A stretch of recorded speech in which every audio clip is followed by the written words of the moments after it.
Selena Merrik didn't flee the mating ball to play hard to get. She ran to stay alive. The moment the moon goddess paired her with Alpha Barack Liam, the man rumors called the Butcher, she knew her life was over. So she rejected the bond, stole a coat, and vanished into the human world. 5 months later, the glamour of being a runaway Luna has rotted away. Now she is just a waitress with a fake name, hiding in a grease-stained diner, battling a mysterious sickness that drains her marrow. She thinks she's hidden. She thinks the nausea is just fear. She is wrong. Chapter 1. The smell of stale bacon grease was going to be the death of her. It clung to the vinyl booths, coated the checkered floor tiles, and seemed to have permanently settled into Selena's pores. She gripped the edge of the counter, her knuckles turning white as a wave of nausea rolled through her gut, violent and sharp. She squeezed her eyes shut, forcing herself to breathe through her nose, in, out, until the room stopped spinning. "Table 4 needs a refill on the coffee, hun." Matilda's voice cut through the haze, rough like gravel but not unkind. The older woman slapped a wet rag onto the counter, eyeing Selena with a mixture of suspicion and pity. "You look like hell again. Maybe you should go lie down in the back." "I'm fine," Selena lied, pushing herself upright. The movement made her vision swim, black spots dancing in the periphery. "Just a headache. It's the storm coming in." It wasn't the storm. It was the stress. It had to be. It had been 5 months since she had run from the grand mating ball, 3 months since she had felt the terrifying, magnetic pull of the bond snap into place with the one man she had been warned to fear above all else. Alpha Barack Liam, the king of the East Coast, the Butcher. She had rejected the bond before it could fully settle, tearing herself away from the pull that felt like gravity, and she had been paying for it ever since. Her wolf was silent, curled into a dormant ball of misery in the back of her mind, weakened by the separation. That was why she was sick. It was rejection sickness. It had to be. It explained the fatigue that made her bones feel like lead, the dizziness, the way the smell of eggs frying made her want to retch. She grabbed the coffee pot, her hand trembling slightly. She was safe here. That was what she told herself every single day. This was a no-name town in the middle of nowhere, surrounded by iron-rich hills that messed with shifter senses. No one looked for a high-born wolf in a roadside diner called the Route 9 Pit Stop. "Hey, Selena," Emily, the teenager who washed dishes on the weekends, whispered as she passed by with a tub of dirty silverware. "There's a black SUV parked across the street. Like, a really fancy one. Do you think it's the feds?" Selena froze. The coffee pot rattled against the ceramic mug she was filling. Fear, cold and electric, shot down her spine. What kind of SUV? Big, black, tinted windows. Looked like a tank, Emily giggled, oblivious to the way the color drained from Selena's face. Selena didn't giggle. She set the pot down, her heart hammering a frantic rhythm against her ribs. A tank. That was what they called the Lycan enforcer vehicles. Armored, fast, unstoppable. She glanced toward the front window where the rain was lashing against the glass in gray sheets. Through the blur of water and neon signage, she saw it. A shadow. A hulking silhouette of a vehicle that didn't belong in a parking lot full of rusted pickups and sedans. It couldn't be him. It couldn't. She had been so careful. She paid cash. She never shifted. She used scent blockers that smelled like sulfur and pine. But as she stared at the vehicle, a low, vibrating hum started in the base of her skull. It wasn't a sound. It was a frequency. A warning. Her wolf stirred for the first time in weeks, not with joy but with panic. Run, the instinct whispered. The diner door didn't open. It was pushed inward by a force of nature. The little bell above the frame gave a pathetic jingle that was instantly swallowed by the sudden change in air pressure. The chatter of the truckers in the corner booth died instantly. The clatter of silverware stopped. Even the hiss of the fry grill seemed to quiet down, as if the inanimate objects themselves were afraid to make a sound. Selena ducked behind the pie display case, her heart thudding so hard she was sure everyone in the room could hear it. She pressed her back against the cold metal of the refrigerator unit, her breath coming in shallow, terrified gasps. She didn't need to look to know who had walked in. She could taste him. The scent hit her first, a dark, overwhelming wave of rain, ozone, and cedarwood, underlaid with the metallic tang of something dangerous, something like blood and iron. It was the scent of an apex predator. It rolled through the diner, thick and suffocating, making the hair on her arms stand straight up. "Table for one," a voice said. It wasn't a loud voice. It was a low, resonant baritone that seemed to vibrate through the floorboards. It was a voice used to giving orders that resulted in life or death. Matilda, bless her fearless heart, didn't seem to notice the predator in her midst. Or maybe she was just too tired to care. "Sit anywhere you like, sugar. Menu's on the table. We're out of the meatloaf." Selena squeezed her eyes shut, praying to the moon goddess she had forsaken. Please let him be passing through. Please let him be looking for a fugitive, not a mate. "I'm not hungry," the voice replied. The footsteps started. Heavy, deliberate strides. Thud, thud, thud. They weren't moving toward a booth. They were moving toward the counter, toward the service station, toward her. "I'm looking for someone." Selena's hand flew to her mouth to stifle a whimper.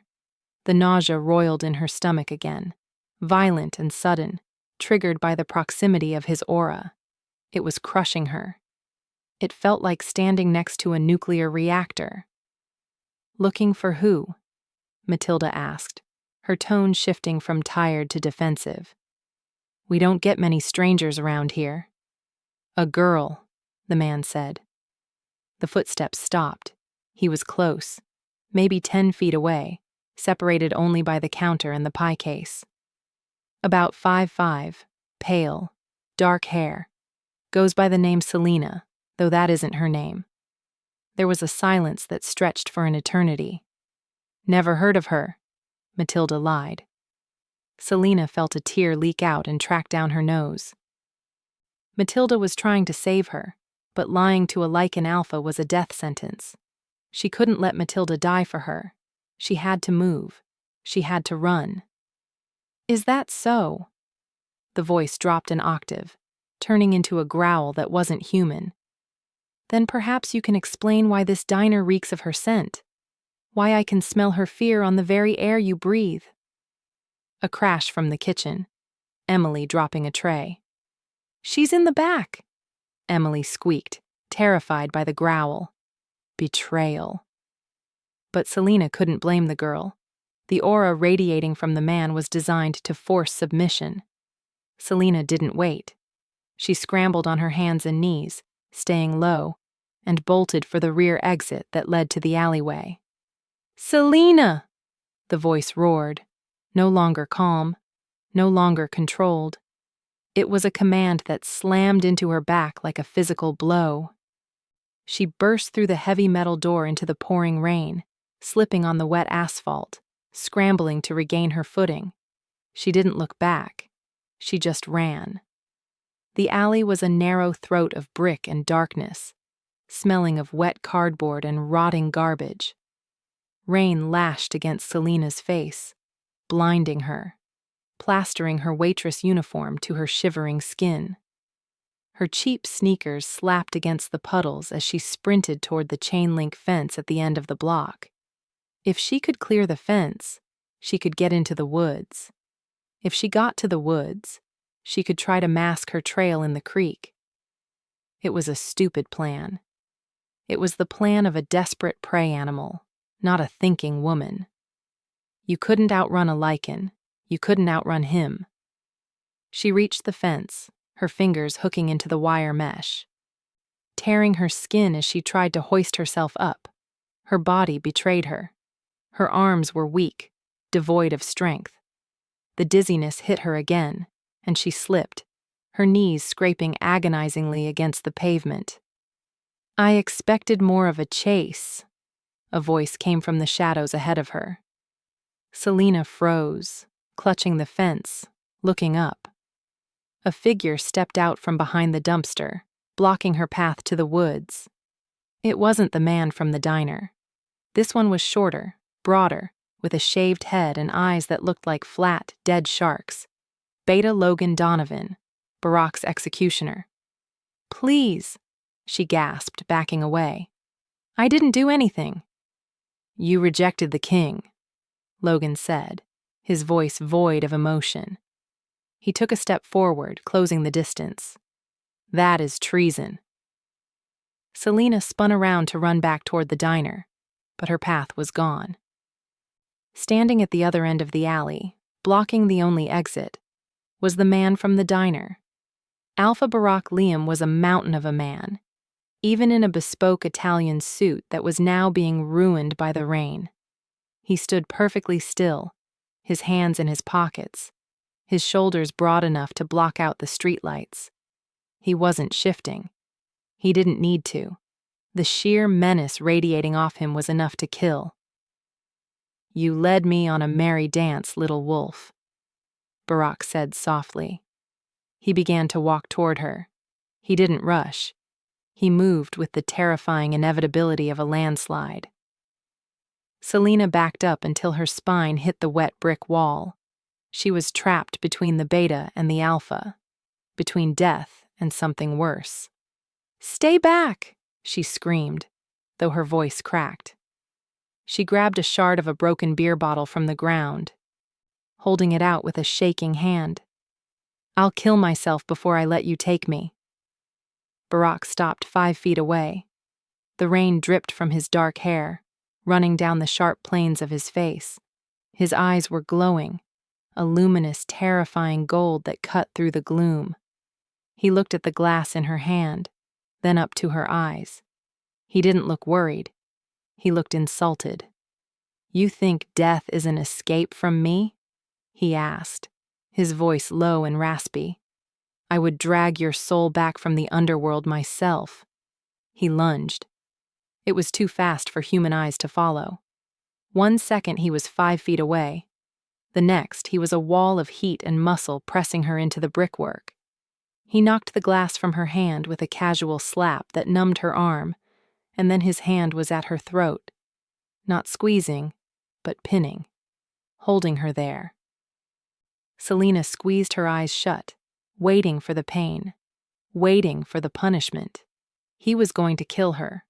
Or worse, he was going to mark her against her will, forcing the bond back into place before dragging her to his dungeon.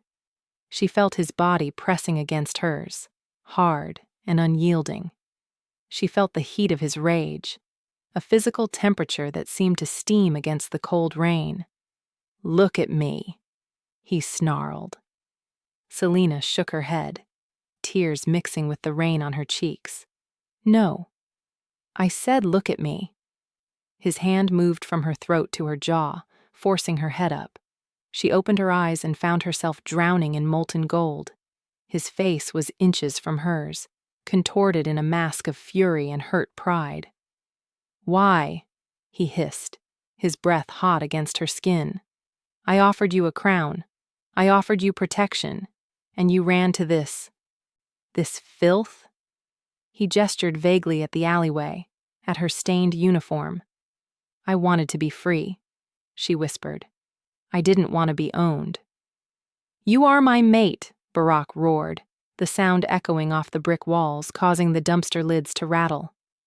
"You belong to me by the decree of the goddess." He leaned in, burying his face in the crook of her neck, inhaling deeply. It was an aggressive, possessive act. He was scenting her, reclaiming her, overlaying his scent on hers so every wolf for 100 miles would know she was property of the king. Selena stiffened, holding her breath, waiting for the bite. He inhaled once, a long, deep drag of air. Then he froze. His entire body went rigid against hers.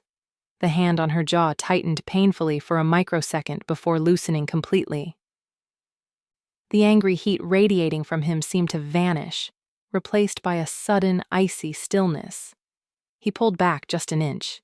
His eyes were wide, the pupils blown so large they swallowed the gold irises. The rage was gone. In its place was confusion, absolute bewilderment. "Barack?" she whispered, terrified by the sudden change.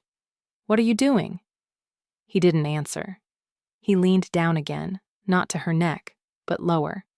He pressed his face toward her chest, then lower still, hovering near her stomach. He took short, sharp breaths, like a hound catching a faint trail. "Impossible," he breathed. The word was barely audible over the rain. "What?" He looked up at her, and the expression on his face made her blood run cold. It wasn't anger anymore. It was awe. It was a terrifying, fanatical wonder. Slowly, as if he were approaching a bomb that might go off, he lifted his large hand. He placed it directly on her stomach, over the damp, stained fabric of her apron. His hand was warm, heavy, and trembling. Selena flinched, trying to pull away, but he pinned her with his body, not aggressively this time, but protectively, shielding her. "Get off me!" she panicked, pushing at his chest. "I'm sick. Leave me alone." "You're not sick," Barack whispered. His voice broke. He looked from her stomach back to her eyes, and a slow, dark smile spread across his face. A smile that promised she would never, ever be free again. "What are you talking about?" she cried.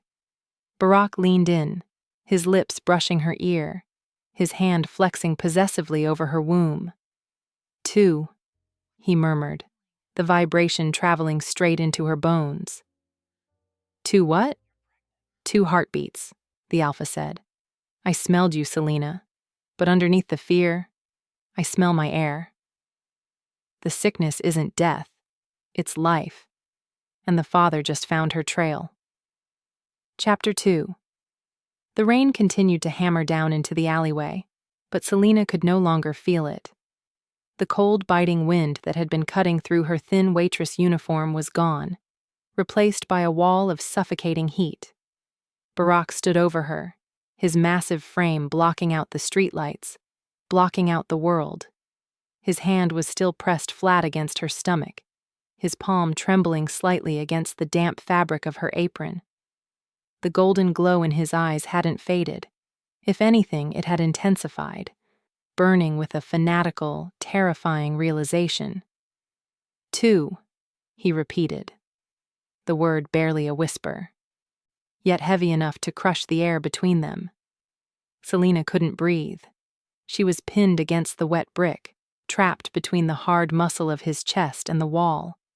She waited for him to shout, to drag her by her hair, to call her a traitor. He didn't. Slowly, as if moving through water, Barack pulled back.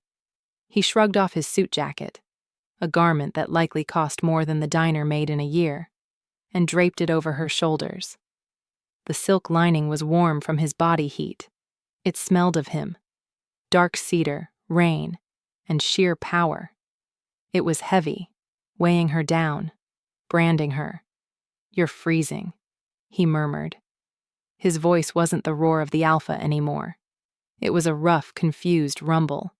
He buttoned the jacket at her throat with surprisingly gentle fingers. "Barack," she stammered, her teeth chattering. "I didn't know." "I swear." "Hush," he commanded. He didn't look at her eyes. He looked at her neck, where her pulse was fluttering like a trapped bird. "We are leaving. This place.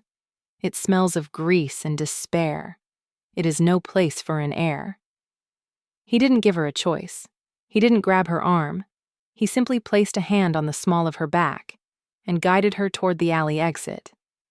The pressure was light, but the implication was absolute.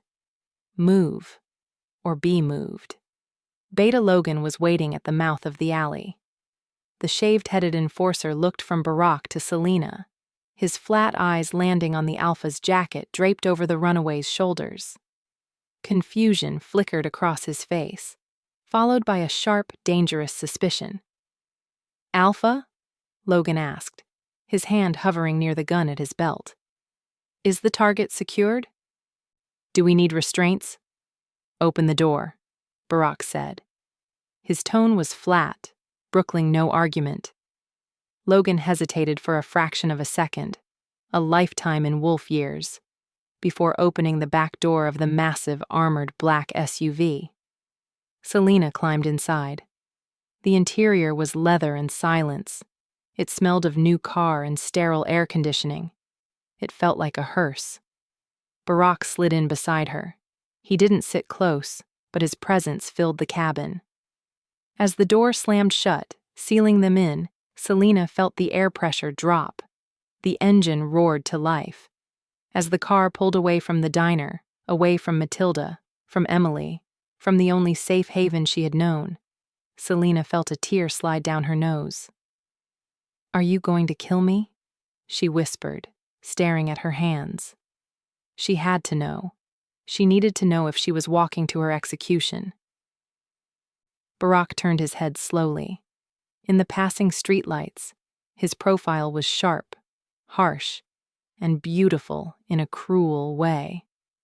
"Kill you?" he repeated, as if the concept was foreign. He looked down at her stomach, hidden beneath his jacket. "I kill my enemies, Selena. I kill those who threaten my pack. You are no longer an enemy. You are the future." The drive was agonizingly long. The rain blurred the world outside into gray streaks. In the front seat, Beta Logan was restless. He kept glancing in the rearview mirror, his eyes narrowing every time he saw Selena. He didn't know about the baby. He only saw a traitor who had humiliated his king, now sitting wrapped in the king's colors. "Alpha," Logan said, his voice tight. "Protocol for a retrieved runner dictates holding cells until the council can convene.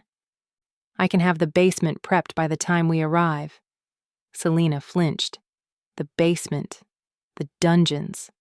Barack didn't shift in his seat, but the temperature in the car plummeted.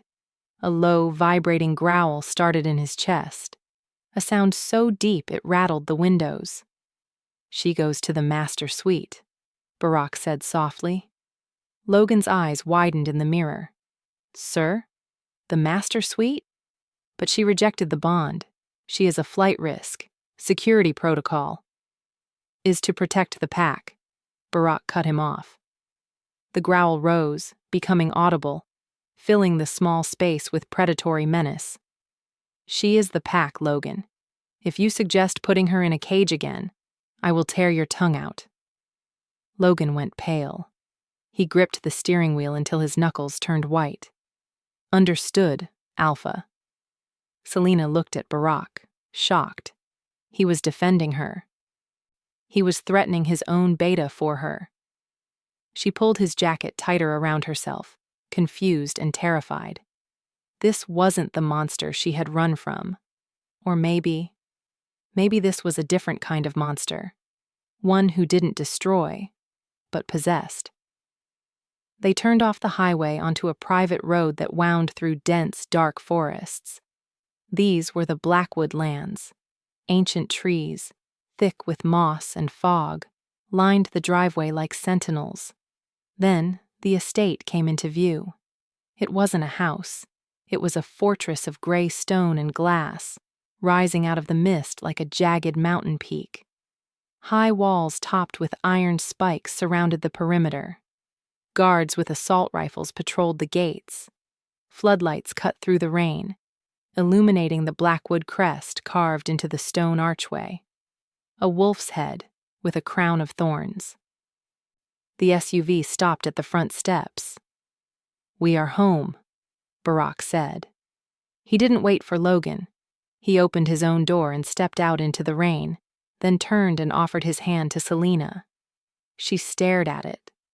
It was a large hand, scarred and calloused, capable of snapping a neck with a twist, but the palm was open, waiting.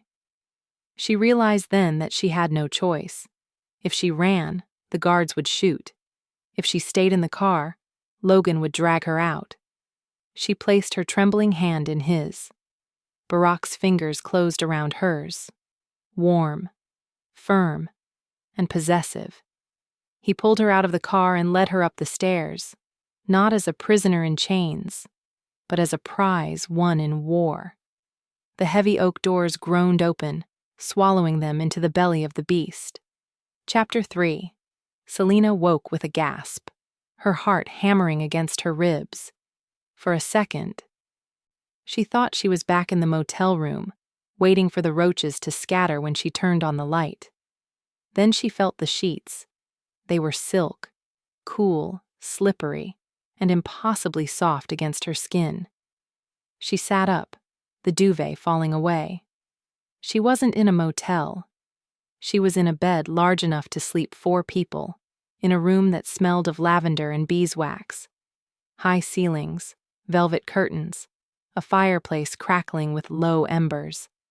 It was beautiful, and it made her want to vomit. The nausea hit her instantly, roiling in her empty stomach.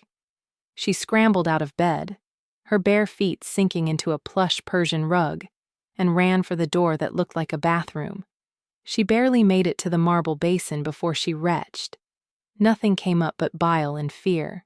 She gripped the cold stone of the counter, shaking, sweating. This was the rejection sickness. That's what she had told herself for months. But now, staring at her pale reflection in the gold-framed mirror, she knew the truth. She placed a hand on her stomach. 2 heartbeats. "You're real," she whispered to the flat skin. "You're actually real." A sharp knock at the bedroom door made her jump. "Enter," she croaked, wiping her mouth with the back of her hand. The door opened and a woman walked in. She was tall, severe, and impeccably dressed in a charcoal pantsuit. Her hair was pulled back into a bun so tight it looked painful. She held a clipboard like a weapon. Gamma Virali, the strategist. Virali didn't look at the room. She looked at Selena with cold, calculating eyes.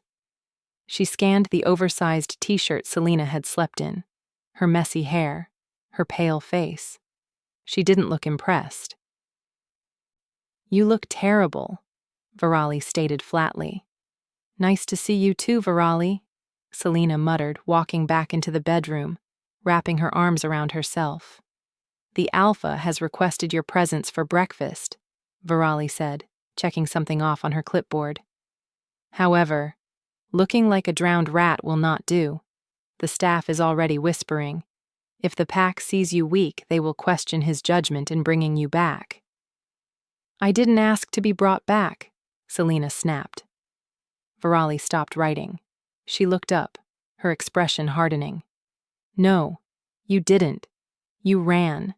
You left a power vacuum that almost caused a civil war, and now you are back, carrying the only thing that matters."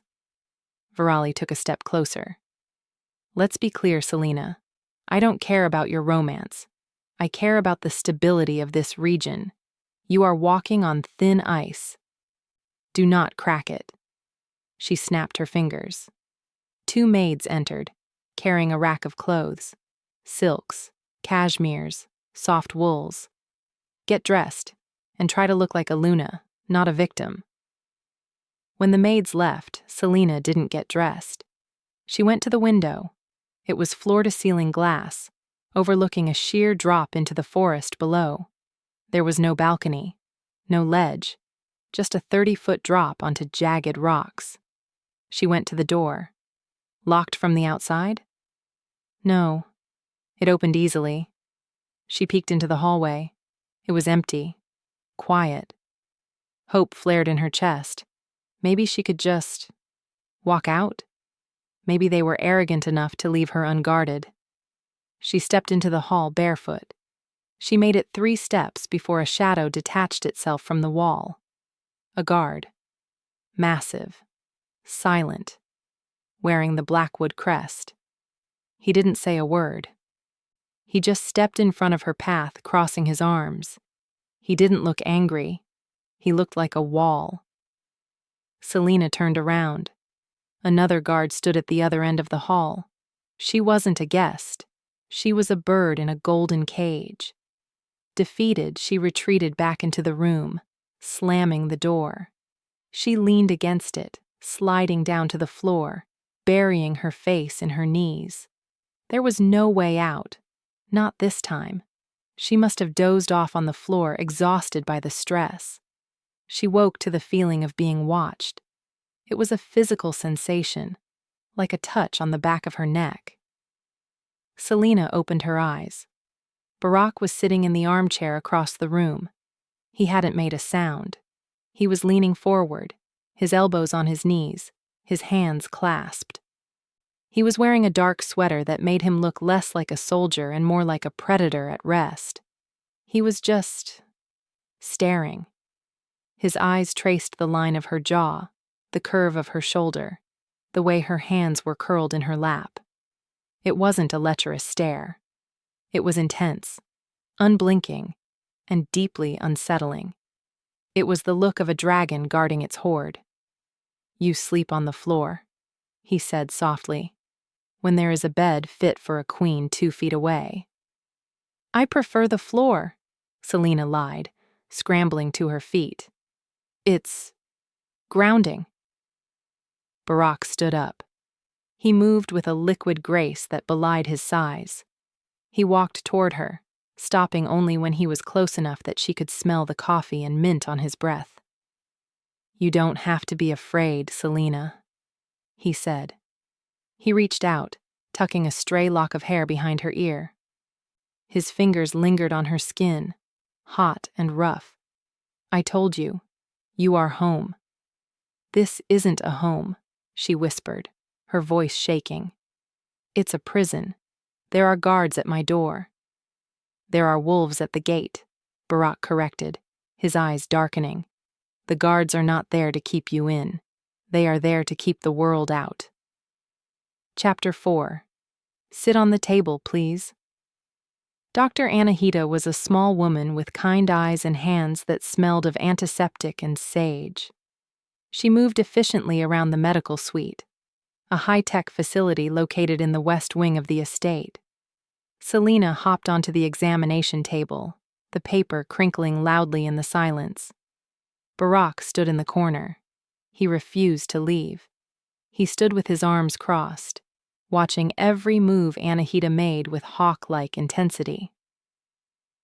Every time the doctor touched Selena to check her pulse or her glands, a low rumble vibrated in Barack's chest. "Alpha," Anahita sighed, not looking up from her chart. "If you growl at me one more time, I will sedate you." Barack's jaw clicked shut. He didn't apologize, but the growling stopped. "How long have you been feeling the nausea?" Anahita asked Selena, shining a light into her eyes. 5 months, Selena admitted. Since the ceremony. I thought it was just stress, or the bond rejection." "It is both," Anahita said grimly. "Lie back. Lift your shirt." Selena lay back, exposing her stomach. It was flat, pale, and trembling. Anahita squirted clear, cold gel onto her skin. Selena flinched. Barack took a step forward instinctively, then stopped himself. Anahita pressed the ultrasound wand against Selena's belly, moving it slowly. "There," the doctor whispered. She turned the monitor so they could see. It was a grainy, black-and-white image, a blur of static. But in the center there was a small, distinct bean-shaped shadow, and inside that shadow a tiny, frantic flutter. Thump, thump, thump, thump. The sound filled the room, amplified by the speakers. It was fast, much faster than a human heart. It sounded like a hummingbird. Selena covered her mouth, tears springing to her eyes. Oh, God. Barack moved. He couldn't help it. He walked to the monitor, staring at the screen with an expression of pure, shattered awe. He reached out, tracing the ghost of the image on the glass. Strong, Barack whispered. He sounds strong. He is strong, Anahita said, wiping the gel from Selena's stomach. Too strong. The doctor's tone dropped, becoming serious. She turned off the monitor, plunging the room back into silence. That is the problem, Alpha. The pup is a pure-blood Lycan. He requires an immense amount of energy to grow. Usually, he would draw that energy from the mating bond, the connection between the mother and the father. Anahita looked at Selena, her eyes sad. But you rejected the bond, Selena. The connection is severed. You are closed off from the Alpha's strength. Selena sat up, pulling her shirt down. What does that mean? It means the baby has no power source, Anahita said bluntly. So he is taking it from you.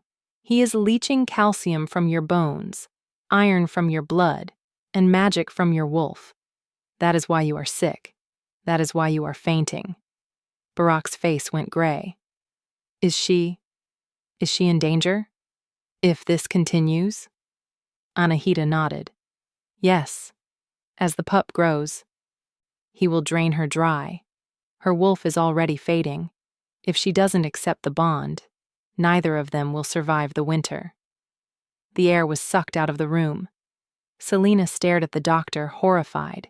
She had run away to save herself, and in doing so she was killing herself. And the baby. Barack looked at Selena. The awe was gone, replaced by a desperate, frantic terror. Fix it, Barack ordered Anahita. Give her medicine. Give her transfusions. Medicine won't fix a magical deficit, Alpha, Anahita said, standing up. She looked Barack dead in the eye. There is only one cure. She has to open the bond. She has to accept you. Fully. I can't just force it, Selena whispered. I tried. I was scared. Then you need to stop being scared, Anahita said firmly. She turned to Barack. And you cannot force her. If you force the mark, her wolf will view it as an attack and reject it harder. It will kill the baby instantly. Anahita gathered her files. She has to choose you, Barack, the doctor said softly. You have to make her want the bond. You have to make her fall in love with you. And you don't have much time. Anahita left the room, the door clicking shut behind her. Barack and Selena were left alone in the sterile silence. The truth hung between them like a blade. He couldn't be the butcher anymore. He couldn't be the king who took what he wanted. Barack looked at her, his hands hanging uselessly at his sides. He looked completely lost. Tell me what to do, he rasped, his voice breaking. Tell me how to save you. Chapter 5. The Blackwood estate was not a home. It was a mausoleum built of mahogany, marble, and old blood money. For 3 days, Selena had been confined to the master suite, a room larger than the entire diner she had scrubbed floors in, under the strict orders of Dr. Anahita. Bed rest, the healer had commanded, her tone brokering no argument. Your wolf is on the brink of fading. Stress will kill the pup. But on the 4th morning, the confinement felt less like medical necessity and more like imprisonment. Barack had been gone since dawn, dealing with border patrols, leaving Selena alone with her thoughts and the terrifying rhythmic thrum of the new life growing inside her. She needed air. She needed to feel something other than the lingering scent of sandalwood and rain that Barack left on the pillows. She pushed open the heavy oak doors of the bedroom. The hallway was silent, lined with portraits of grim-faced men with Barack's eyes. There were no guards posted directly at the door. Barack was arrogant enough to believe the sheer weight of his territory was enough to keep her here. But she could feel eyes on her. The house itself seemed to watch. She wandered down the grand staircase, her hand trailing over the cold banister. The silence was oppressive. In the diner there was always noise, the clatter of plates, the hum of the refrigerator, the swearing of truck drivers. Here, the silence was heavy, expensive, and suffocating. She found herself gravitating toward the back of the house, drawn by the faint smell of jasmine and damp earth. She pushed through a set of French doors into a sprawling conservatory. It was a glass-walled jungle, humid and lush, filled with exotic plants that likely cost more than her life's earnings. "You shouldn't be out of bed," a voice purred from the shadows of a large fern. "The king will be displeased if his incubator is damaged." Selena froze, her hand instinctively going to her stomach. A woman stepped out from the greenery. She was stunning, tall, with hair like spilled ink and eyes the color of emeralds. She wore a silk dress that clung to her curves like a second skin. "Who are you?" Selena asked, her voice raspy from disuse. "I'm Diva," the woman said, smiling. It wasn't a kind smile. It was the smile of a predator looking at a wounded rabbit.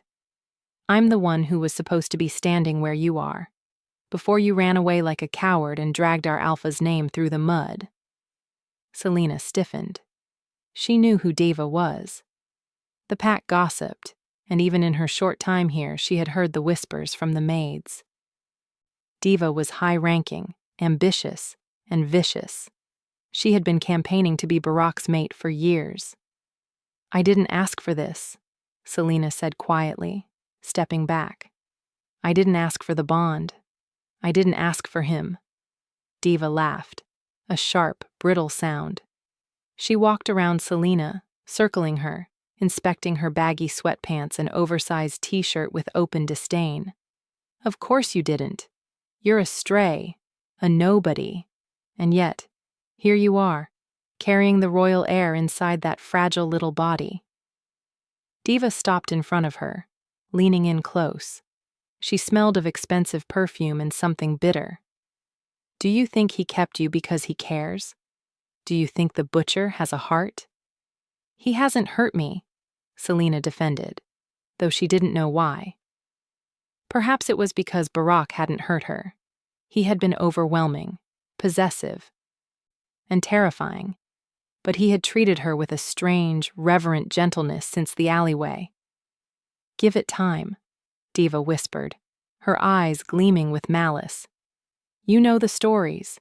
You know how he got the throne. He tore his own brother's throat out in the throne room. Blood stained the floors for weeks. They say he didn't even blink." Selena felt a chill run through her. She had heard the stories. Everyone had. "Why are you telling me this?" "Because you need to know your place," Diva hissed. "You are a vessel. Once that pup is born, once the heir is safe in his arms, what use will he have for a runaway who rejected him? He keeps you comfortable now because he has to. But winter is coming, little wolf, and useless things are discarded in the cold." "I don't believe you," Selena lied, her heart pounding. "Don't you?"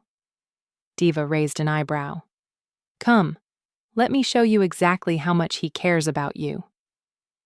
Diva turned and walked briskly out of the conservatory. Selena shouldn't have followed. Her instincts screamed at her to run back to the safety of the bedroom, to wait for Barack. But the seed of doubt had been planted.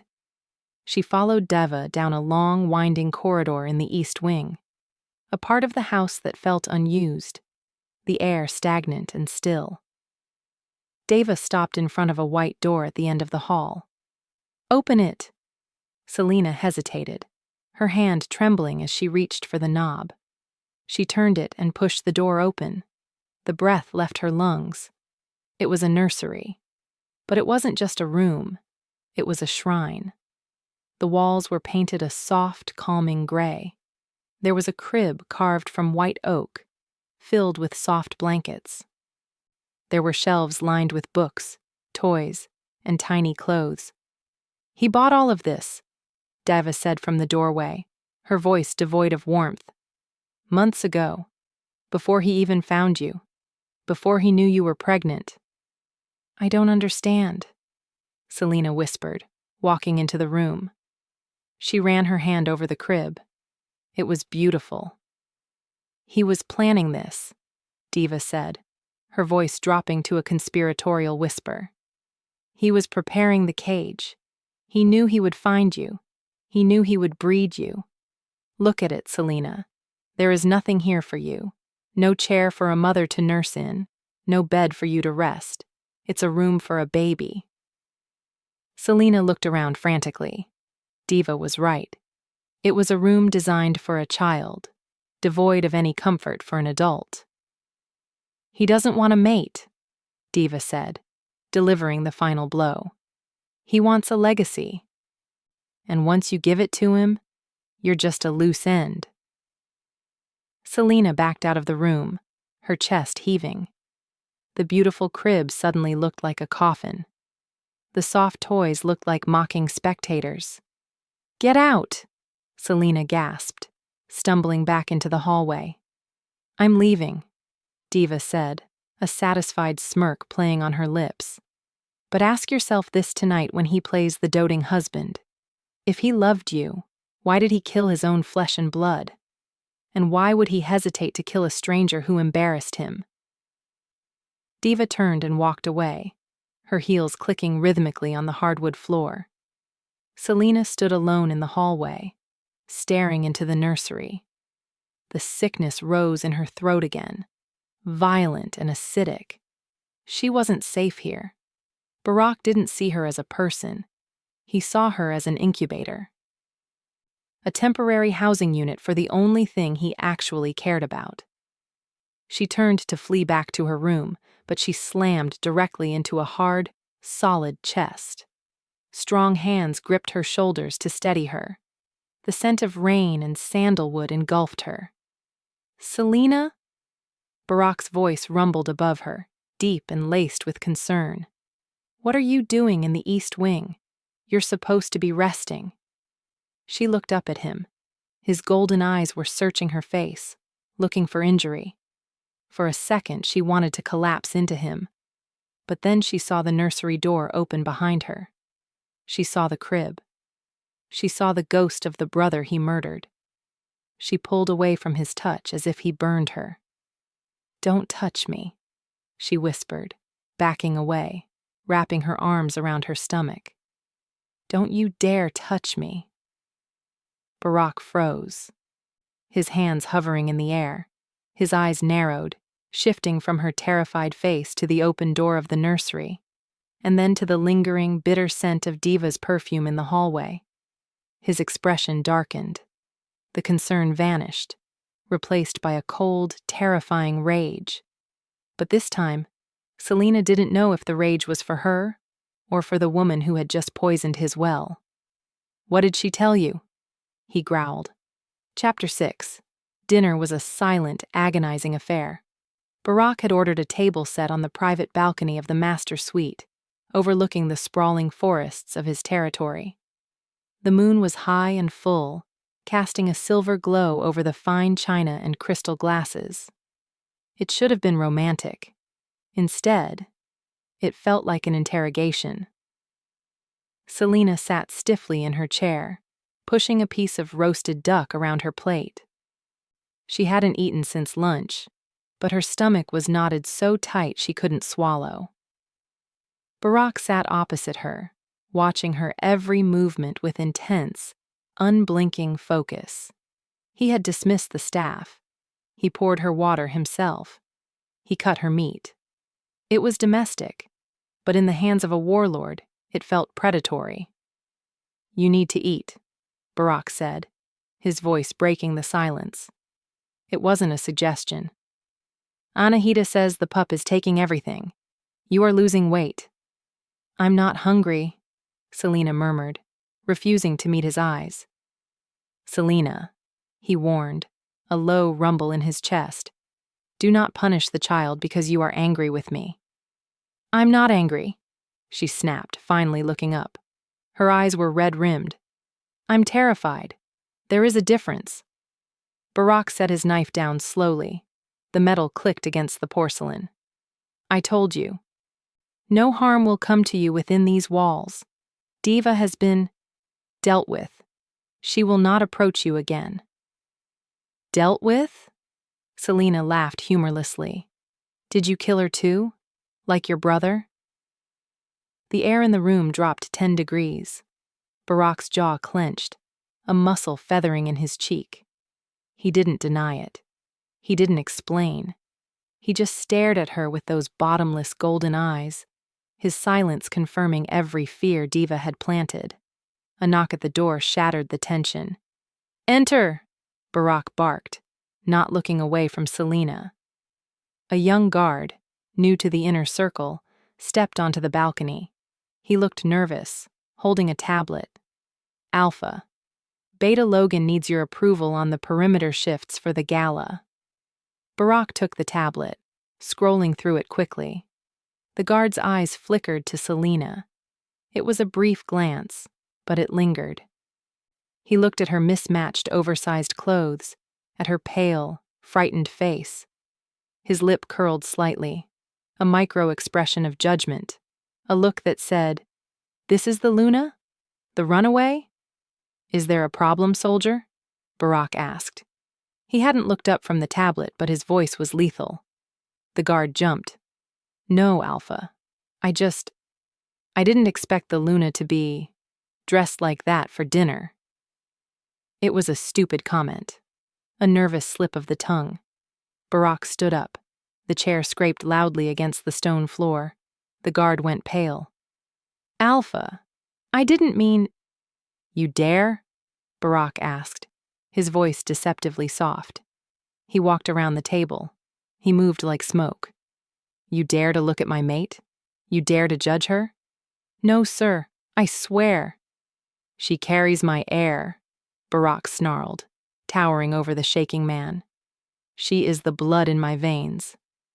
If she wanted to dine naked covered in mud, you would bow your head and thank her for the privilege of breathing the same air." Barack reached out and grabbed the guard by the throat. He didn't squeeze. He just held him there, lifting him off his feet until his boots dangled inches from the floor. The violence was casual, effortless. "Barack!" Selena screamed, jumping up. The chair toppled over behind her. Barack didn't look at her. His eyes were fixed on the guard, his pupils dilated into black pools of violence. Disrespect to her is treason. Treason is death. "Stop!" Selena ran forward, grabbing Barack's arm. Her hands were small against his bicep, which was hard as granite. "Put him down, please!" Barack looked down at her hands on his arm. The contact seemed to shock him. The red haze in his eyes cleared slightly. He looked at Selena's terrified face. Not terrified of him, but terrified for the man he was holding. He dropped the guard. The man hit the floor, gasping for air, clutching his throat. "Get out," Barack said, his voice flat. "Report to Logan. You are stripped of rank. If I see you in the inner circle again, I will remove your head." The guard scrambled away, fleeing the room. Barack stood there, his chest heaving slightly. He looked at his hands, then at Selena. He looked like a monster who had just remembered he was trying to be a man. "You," Selena breathed, stepping back. "You almost killed him for a comment." "I would burn the world for a comment," Barack said, looking at her with an intensity that made her knees weak. "Do you not understand, Selena? You are not a prisoner here. You are the queen. Anyone who fails to see that will not survive me." Later that night, the pain came. It started as a dull ache in her lower back and wrapped around her abdomen like a vice. Selena curled into a ball in the center of the massive bed, biting her lip to keep from crying out. It was the rejection sickness. It was fighting the pregnancy. Her body was too weak to support the alpha blood. The door creaked open. "Selena?" Barack stood in the doorway, silhouetted by the hall light. He could smell her pain. He was at the bedside in an instant. "What is it? The baby?" Panic laced his voice. "It hurts," she gasped, clutching the sheets. "It hurts so much." "Anahita said this would happen," Barack murmured. He sat on the edge of the bed. He looked helpless, his large hands hovering over her. "Your wolf is starving for the bond. You need energy." "I can't," she whimpered. "Let me help," he said. "Please, just let me." He didn't wait for permission. He slid his hand under her shirt, pressing his warm, rough palm directly against the skin of her lower back. The effect was instantaneous. A jolt of electricity, pure and warm, shot through her body. It wasn't painful. It was relief. It was like drinking cool water after days in the desert. The bond roared to life, a golden thread connecting them. Barack closed his eyes, exhaling a shuddering breath as he poured his own strength into her. The pain vanished. Her muscles relaxed. The nausea faded. Selena slumped against the pillows, her breathing evening out. She should push him away. She should fight him. But his hand felt so good. It felt like home. "Better?" he whispered, brushing a stray hair from her sweaty forehead. "Yes," she whispered, too exhausted to lie.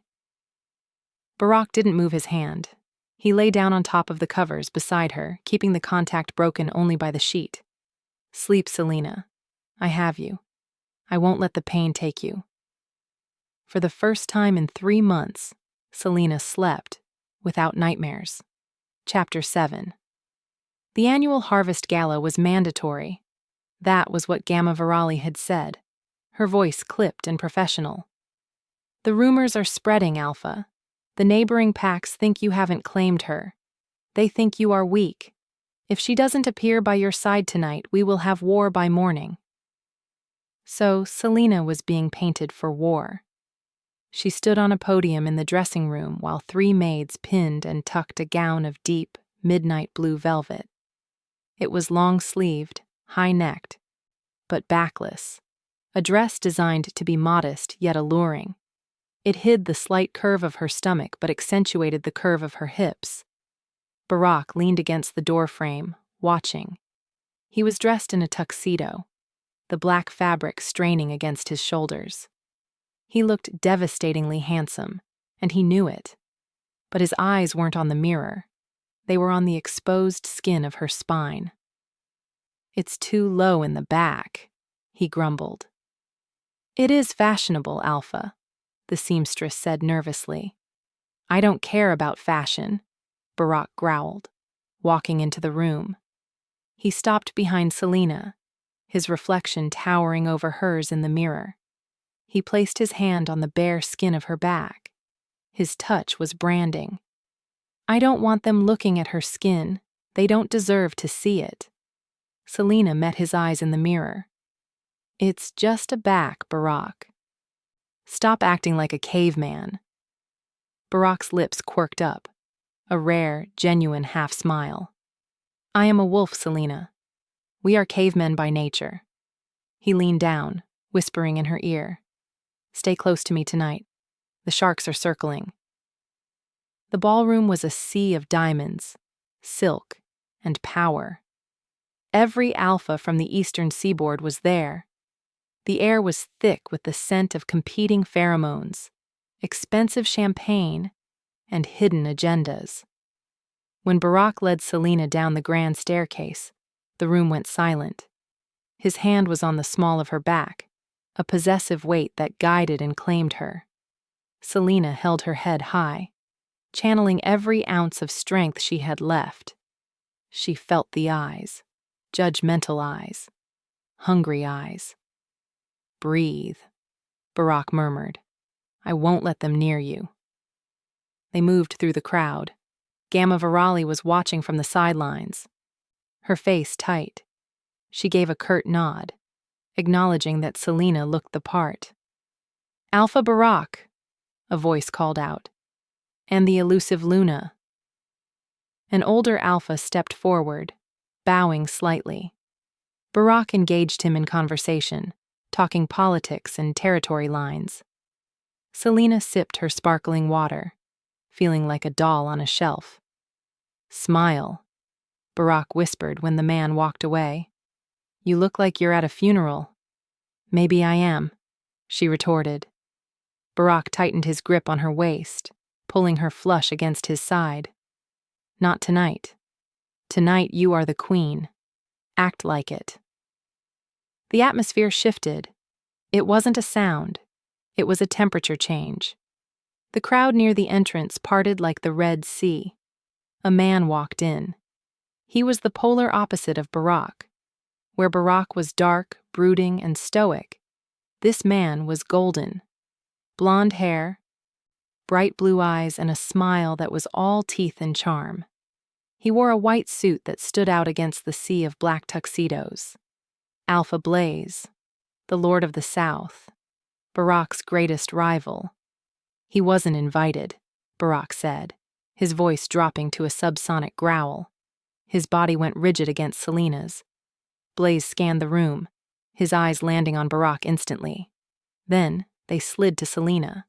The smile widened. It was predatory, but in a seductive way. "Barack!" Blaze called out, his voice booming and jovial. He walked straight toward them, ignoring the tension in the room. "I heard you finally found your runaway. I had to come see if the rumors were true." Blaze stopped in front of them. He didn't bow. He looked Selena up and down, his gaze lingering on her neck where the mating mark should have been, but wasn't. "Charmed," Blaze said, extending a hand to Selena. "Touch her and you lose the hand," Barack said. He didn't raise his voice, but the threat was absolute. Blaze laughed, retracting his hand. "Touchy, touchy. Just paying my respects to the mother of the future. Whatever it is." Barack was pulled away moments later by a frantic Beta Logan, something about a security breach at the perimeter. Barack didn't want to leave, but Selena insisted. "Go. I'm fine. I'll stay right here." He left her with 2 guards, but the crowd was thick. A waiter spilled a tray of drinks, causing a commotion. The guards were distracted for 5 seconds. That was all it took. "You don't belong here, Selena." The whisper came from directly behind her. She turned. Blaze was there, standing dangerously close. He had moved through the crowd like a ghost. "Excuse me?" she said, stepping back. "I can smell it," Blaze whispered, leaning in, swirling his drink. "You're terrified of him. You reek of it. You're not his mate. You're his hostage." "I'm his Luna," she said, though her voice wavered. "You're a girl he caught in an alley," Blaze corrected. His blue eyes bored into hers. "I know about the brother, Selena. I know what he did. And I know that once that baby is born, you're going to disappear." Selena's heart hammered. It was exactly what Diva had said. "I have a car waiting," Blaze said quickly, his voice low. "Midnight. The service entrance. I can get you out. I can hide you where he will never find you." "Why would you help me?" "Because," Blaze smiled, and it wasn't charming anymore. It was cold. "Because I hate him. And taking his heir is the best way to break him." He slipped a small piece of paper into her hand. "Midnight. Don't be late." He vanished into the crowd just as Barack reappeared, his face thunderous. "Who were you talking to?" Barack demanded, scanning the room. Selena clutched the paper in her sweaty palm. "No one," she lied. Chapter 8. Barack didn't buy the lie. He grabbed her arm, firmly but not painfully, and marched her out of the ballroom. He didn't stop for pleasantries.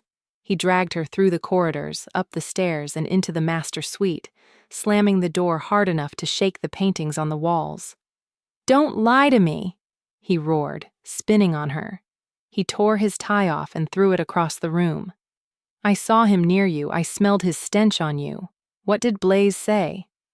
"He just said hello," Selena yelled back, backing up until she hit the dresser. "Why are you so paranoid?" "Paranoid?" Barack laughed, a dark, terrifying sound. "That man wants my head on a pike, Selena. He isn't flirting with you, he is scouting for weaknesses. And you?" He pointed a finger at her. "You are the biggest weakness I have." "I didn't ask to be," she screamed, the stress of the night finally breaking her. "I didn't ask for any of this. I hate this house. I hate these guards. And I hate you." The silence that followed was deafening. Barack stared at her, his chest heaving. The hurt flashed across his face, raw and open, before he walled it off behind a mask of indifference. "Hate me all you want, but you will not speak to him again." "Why? Because he knows the truth?" Selena challenged, stepping forward. The adrenaline made her reckless. "He told me, Barack. Diva told me too. Everyone knows." "Knows what?" Barack asked dangerously.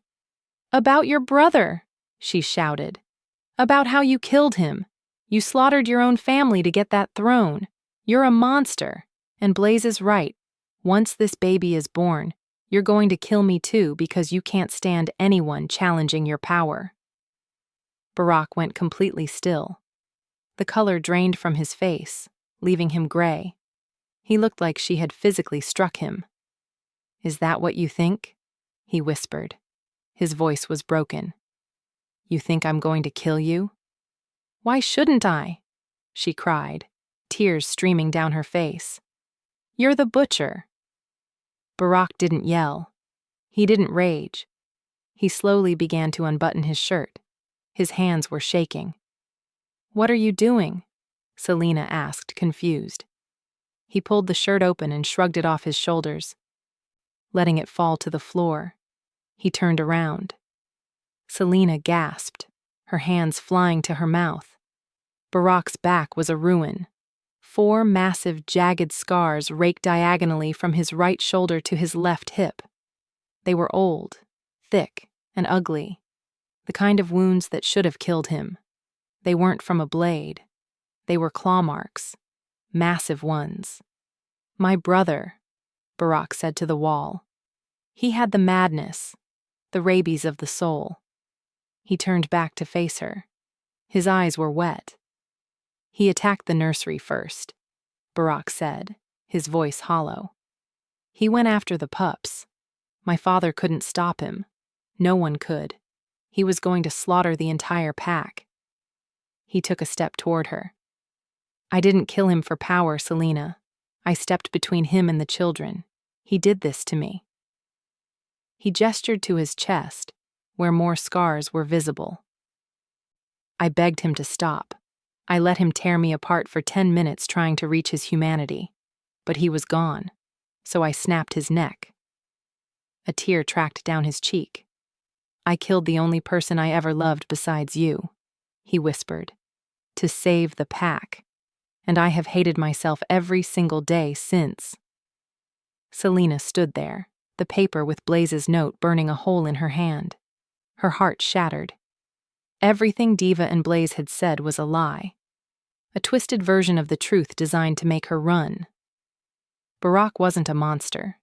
He was a martyr. He bore the scars of saving everyone, and he let them call him the butcher, because he was too proud to explain himself. "Barack," she whispered. "If you want to go," he said, turning away, picking up his shirt. "Go. If you hate me that much, I won't stop you. I'll keep you safe from a distance.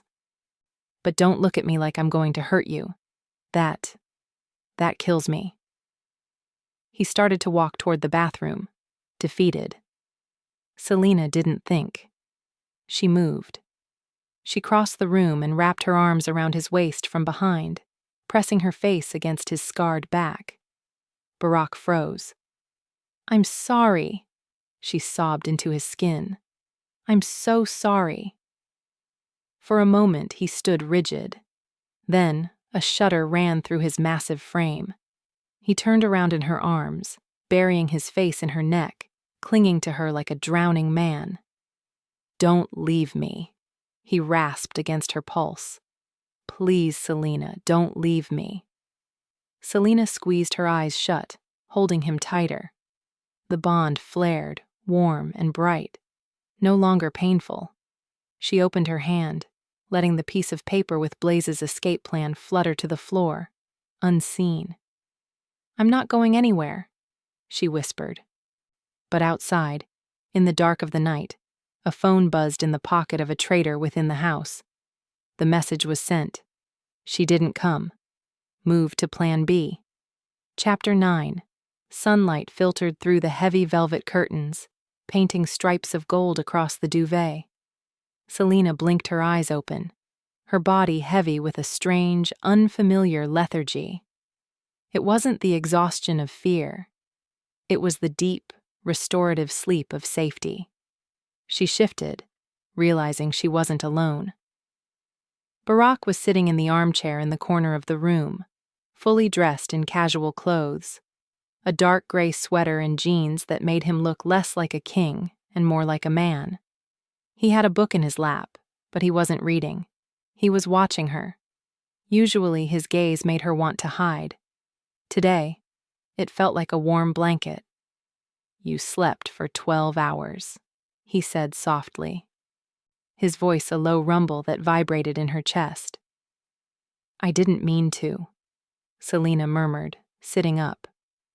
She pulled the sheet up to her chin, suddenly shy.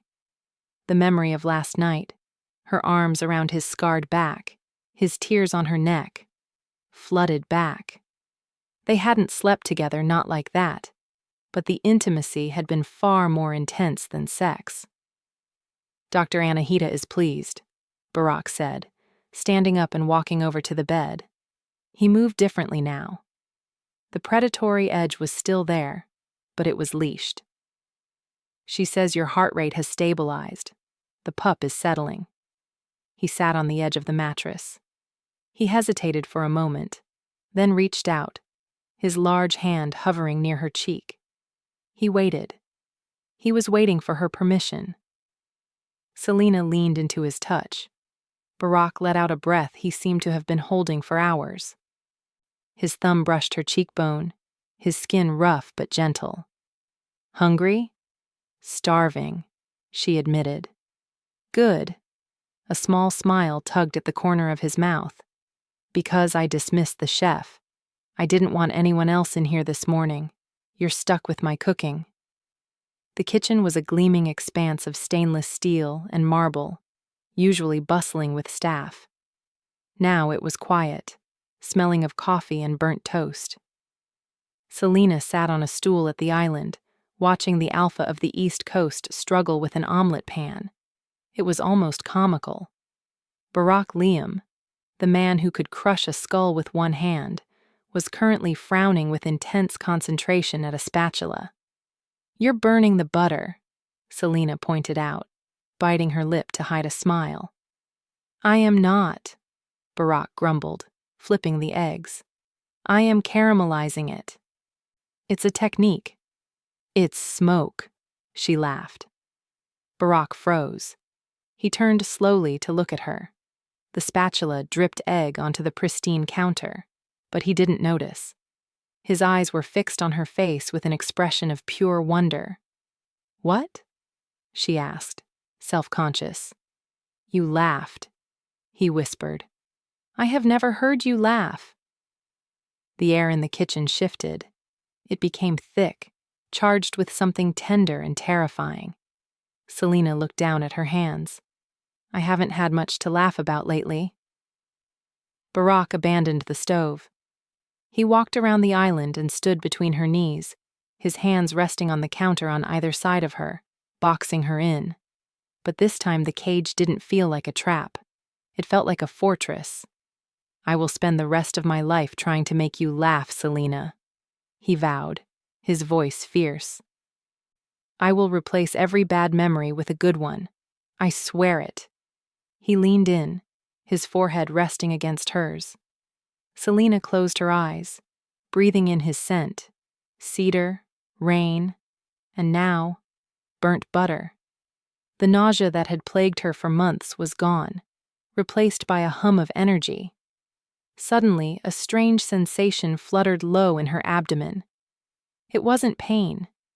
It was like a butterfly wing, a tiny, deliberate ripple. Selena gasped, her hand flying to her stomach. Barack pulled back instantly, panic flaring in his eyes. What? Is it pain? Do I need to get anahita? No, Selena breathed, her eyes wide.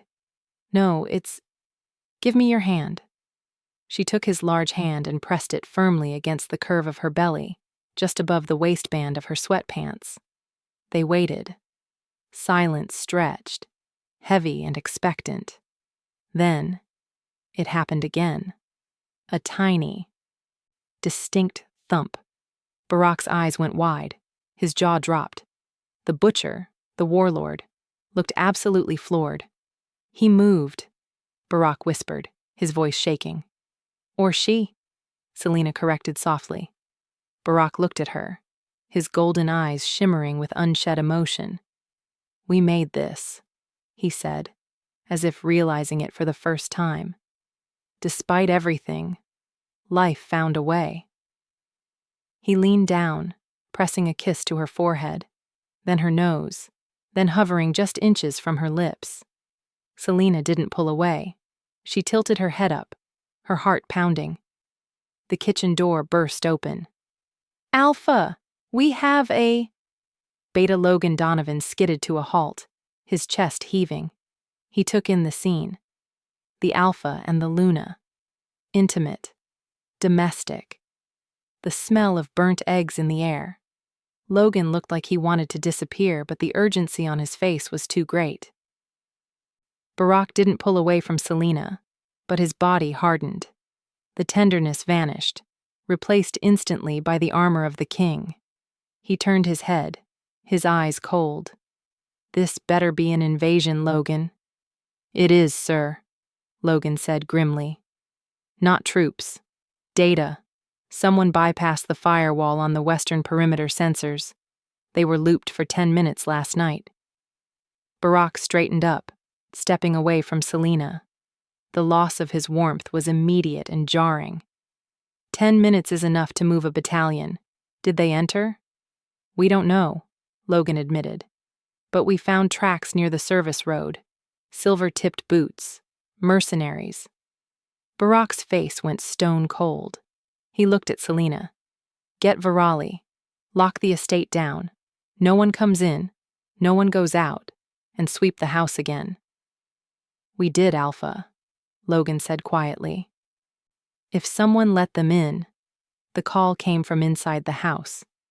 Chapter 10. The atmosphere in the estate curdled. The domestic peace of the morning evaporated, replaced by the metallic taste of paranoia. Shutters were drawn. Guards with assault rifles patrolled the hallways. Selena was confined to the library this time. For her safety.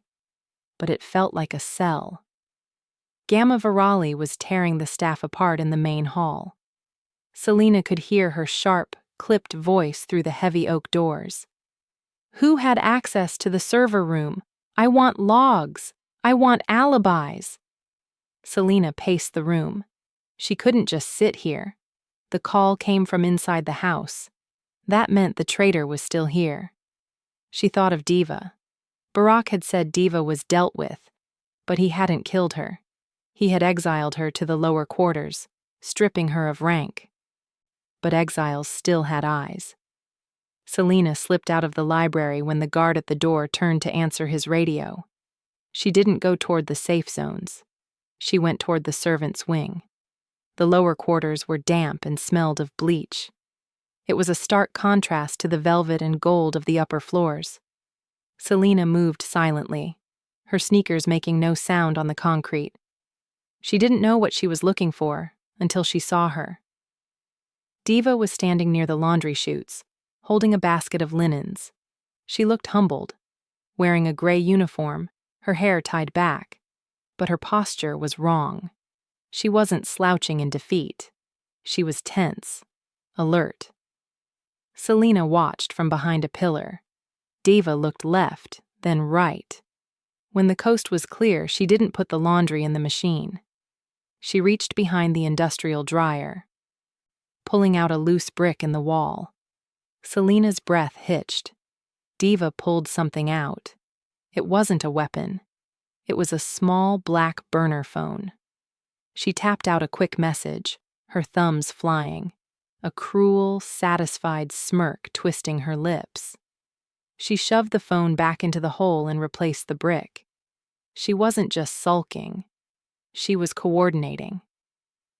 Diva picked up her basket and walked toward the exit. Selena waited until her footsteps faded before she moved. Her heart hammered against her ribs. She had to get that phone. She had to show Barack. This was the proof he needed to know that Diva was the snake, that the threat wasn't just external. Selena darted across the room. She fell to her knees behind the dryer, ignoring the grime. She clawed at the loose brick. It was heavy, scraping her fingers, but she pried it loose. There it was, the black phone. She grabbed it, her hands shaking. She pressed the side button. The screen lit up. One new message sent. Target is soft. He suspects nothing. The package is ready for extraction at midnight. Plan B is a go. Oh, God, Selena whispered. The package. That was her. Or the baby. She stood up, clutching the phone. She had to find Barack. She had to. I wouldn't do that if I were you, little Luna. Selena spun around. Diva was standing in the doorway. She wasn't holding a laundry basket anymore. She was holding a silver letter opener, playing with the tip against her finger. The humble servant act was gone. Her eyes were manic. You really are a pest, Diva sighed, walking slowly into the room. I told Blaze you were stupid, just a scared little runaway. But you have a bad habit of being in places you don't belong. Barack will kill you, Selena said, her voice trembling but defiant. She held the phone up. I have the proof. He won't see it, Diva said casually. Because if you show him that phone, Emily dies. Selena froze. The blood drained from her face. What? Diva pulled her own phone, her legitimate one, from her pocket and turned the screen toward Selena. It was a live video feed. It was the diner, the Route 9 pit stop. But it was dark. In the center of the kitchen, tied to a chair with duct tape over her mouth, was Emily. A man in a mask was holding a gun to her head. Toby, isn't it? Or Emily? Hard to keep track of the peasants, Diva sneered. Blaze's men are with her now. One text from me, or if I stop reporting in, and they pull the trigger. Selena dropped the hand holding the burner phone. It clattered to the floor. Good girl, Diva smiled. Now give me the phone. Chapter 11. Selena felt like she was underwater. The sounds of the laundry room, the hum of the machines, the drip of a faucet, sounded distant. All she could see was Emily's terrified eyes on that small screen. Let her go, Selena whispered. She has nothing to do with this. She has everything to do with this, Diva said, snatching the burner phone back. She tucked it into her pocket. She is your leverage, and you, my dear, are going to do exactly what I say. Diva stepped closer, invading Selena's space. Barack can't protect her. His guards are all here, locking down the estate. By the time he sends anyone to that diner, the girl will be dead. The only way she lives is if you leave. Leave? Tonight, Diva commanded. You are going to walk out.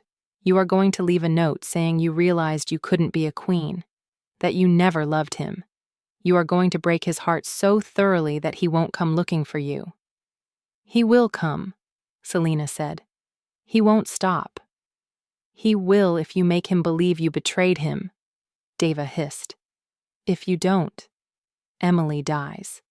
And then Blaze burns the diner to the ground with Matilda inside too. Selena walked back to the upper floors like a zombie. She passed guards who nodded at her respectfully. She passed Anahita, who asked if she was feeling all right. Selena nodded, mute, terrified that if she opened her mouth she would scream. She found Barack in the study. He was poring over maps with Logan and Virali. He looked exhausted, his tie loosened, his sleeves rolled up. When she entered, his head snapped up. The tension in his face melted the moment he saw her. "Selena," he breathed. He waved his hand, dismissing his commanders. "Out. Give us a moment." Logan and Virali bowed and left, closing the door. Barack walked around the desk. He reached for her, pulling her into his arms. "I was worried. You were gone from the library. Are you okay?" Selena stood rigid in his arms. She wanted to tell him. She wanted to scream. "Diva has Emily! Help me!" But she saw the image of the gun to Emily's head. She saw Diva's finger hovering over the send button. "I'm fine," she lied. Her voice sounded hollow. Barack frowned. He pulled back, searching her face. "You're shaking. Did something happen?" "I'm just tired," she said, stepping out of his embrace. "The lockdown. It's scary." Barack looked at his empty hands, then back at her. The warmth from the morning was fading, replaced by a creeping doubt. "It is necessary," he said, his voice hardening slightly. "I am protecting you." "I know," she said, turning her back to him. She couldn't look at him. If she looked at his eyes, those golden eyes that had looked at her with such love in the kitchen, she would break, and Emily would die. "Selena," Barack asked softly, "this morning, was it real, or was it just the moment?" He thought she was regretting the intimacy. He thought she was pulling away because she didn't want him. "It was real," she whispered. "It was the most real thing I've ever felt." "But this life, the guns, the threats, I don't know if I can do it, Barack." It was the lie Diva wanted her to tell. Barack went still. The silence stretched, painful and heavy. "I see," he said finally. His voice was devoid of emotion. "Go rest. You have had a long day." He turned back to his maps. He didn't watch her leave. Selena fled to the bedroom. A note had been slid under the door while she was gone. It was handwritten on official estate stationery, likely stolen. Midnight. Service entrance C. The cameras will be looped for 2 minutes. A black sedan will be waiting. Driver code, Phoenix. If you are late, the girl bleeds. Selena crumpled the note in her fist. She looked around the room. The silk sheets, the heavy curtains, the scent of him that was everywhere. She had to break his heart to save a life. It was the cruelest choice imaginable. But she was a mother now. She understood the instinct to protect the innocent. Emily was innocent. Barack was a king. He could survive a broken heart. Emily wouldn't survive a bullet. Chapter 12, 11:45 p.m. The house was quiet. The storm had returned outside, thunder rumbling like distant artillery. Selena packed a small bag. Just essentials. She didn't take any of the jewelry he had given her. She didn't take the fine clothes. She put on her old sneakers, the ones she had worn in the diner. She sat at the desk to write the note. "Barack, you were right. I am a runner. I can't be a queen. I can't live in a cage, even a golden one. Don't come looking for me. The baby is mine. You are better off without us. Selena." She stared at the words. They were poison. They were lies. She held the lighter to the corner of the paper. She watched the flame curl the edges, turning the lies into ash. She couldn't leave it. If she left it, he would stop looking. And deep down, a selfish, terrified part of her wanted him to come. She wanted him to chase her. She wanted him to tear the world apart to find her again. She dropped the burning paper into the metal wastebasket and watched it turn to dust. No note. Just a disappearance. 11:58 p.m. She moved through the corridors like a ghost. She knew the patrol routes now. She had watched them for days. She timed her movements with the thunder, using the noise to mask her footsteps. She reached service entrance C. It was a narrow door used by the catering staff. The keypad on the door blinked green. Unlocked. Diva had done her job. The internal traitor had cleared the path. Selena pushed the door open and stepped out into the rain. The cold hit her like a physical blow, soaking her clothes instantly. It washed away the scent of the estate, the scent of safety. She felt the bond in her chest pull tight, a painful, elastic snap. Barack was sleeping 3 floors up. Walking away felt like tearing a limb off. "I'm sorry," she whispered to the rain. "I'm so sorry." A black sedan sat idling in the shadows of the delivery bay. No lights. No plates. Selena ran toward it, clutching her bag to her chest. She reached the passenger door and yanked it open. "Code?" the driver asked. He was wearing a dark hoodie, his face obscured. "Phoenix," Selena gasped, wiping rain from her eyes. The driver nodded and unlocked the back door. "Get in, hurry." Selena threw her bag in and climbed into the back seat. The leather was cold. The car smelled of stale cigarette smoke and something else, something familiar. "Where are we going?" she asked as the driver gunned the engine. "Diva said a safe house." "Diva says a lot of things," the driver replied. He hit the locks. Click. Selena frowned. "Wait, what about Emily? Is she safe?" The driver didn't answer.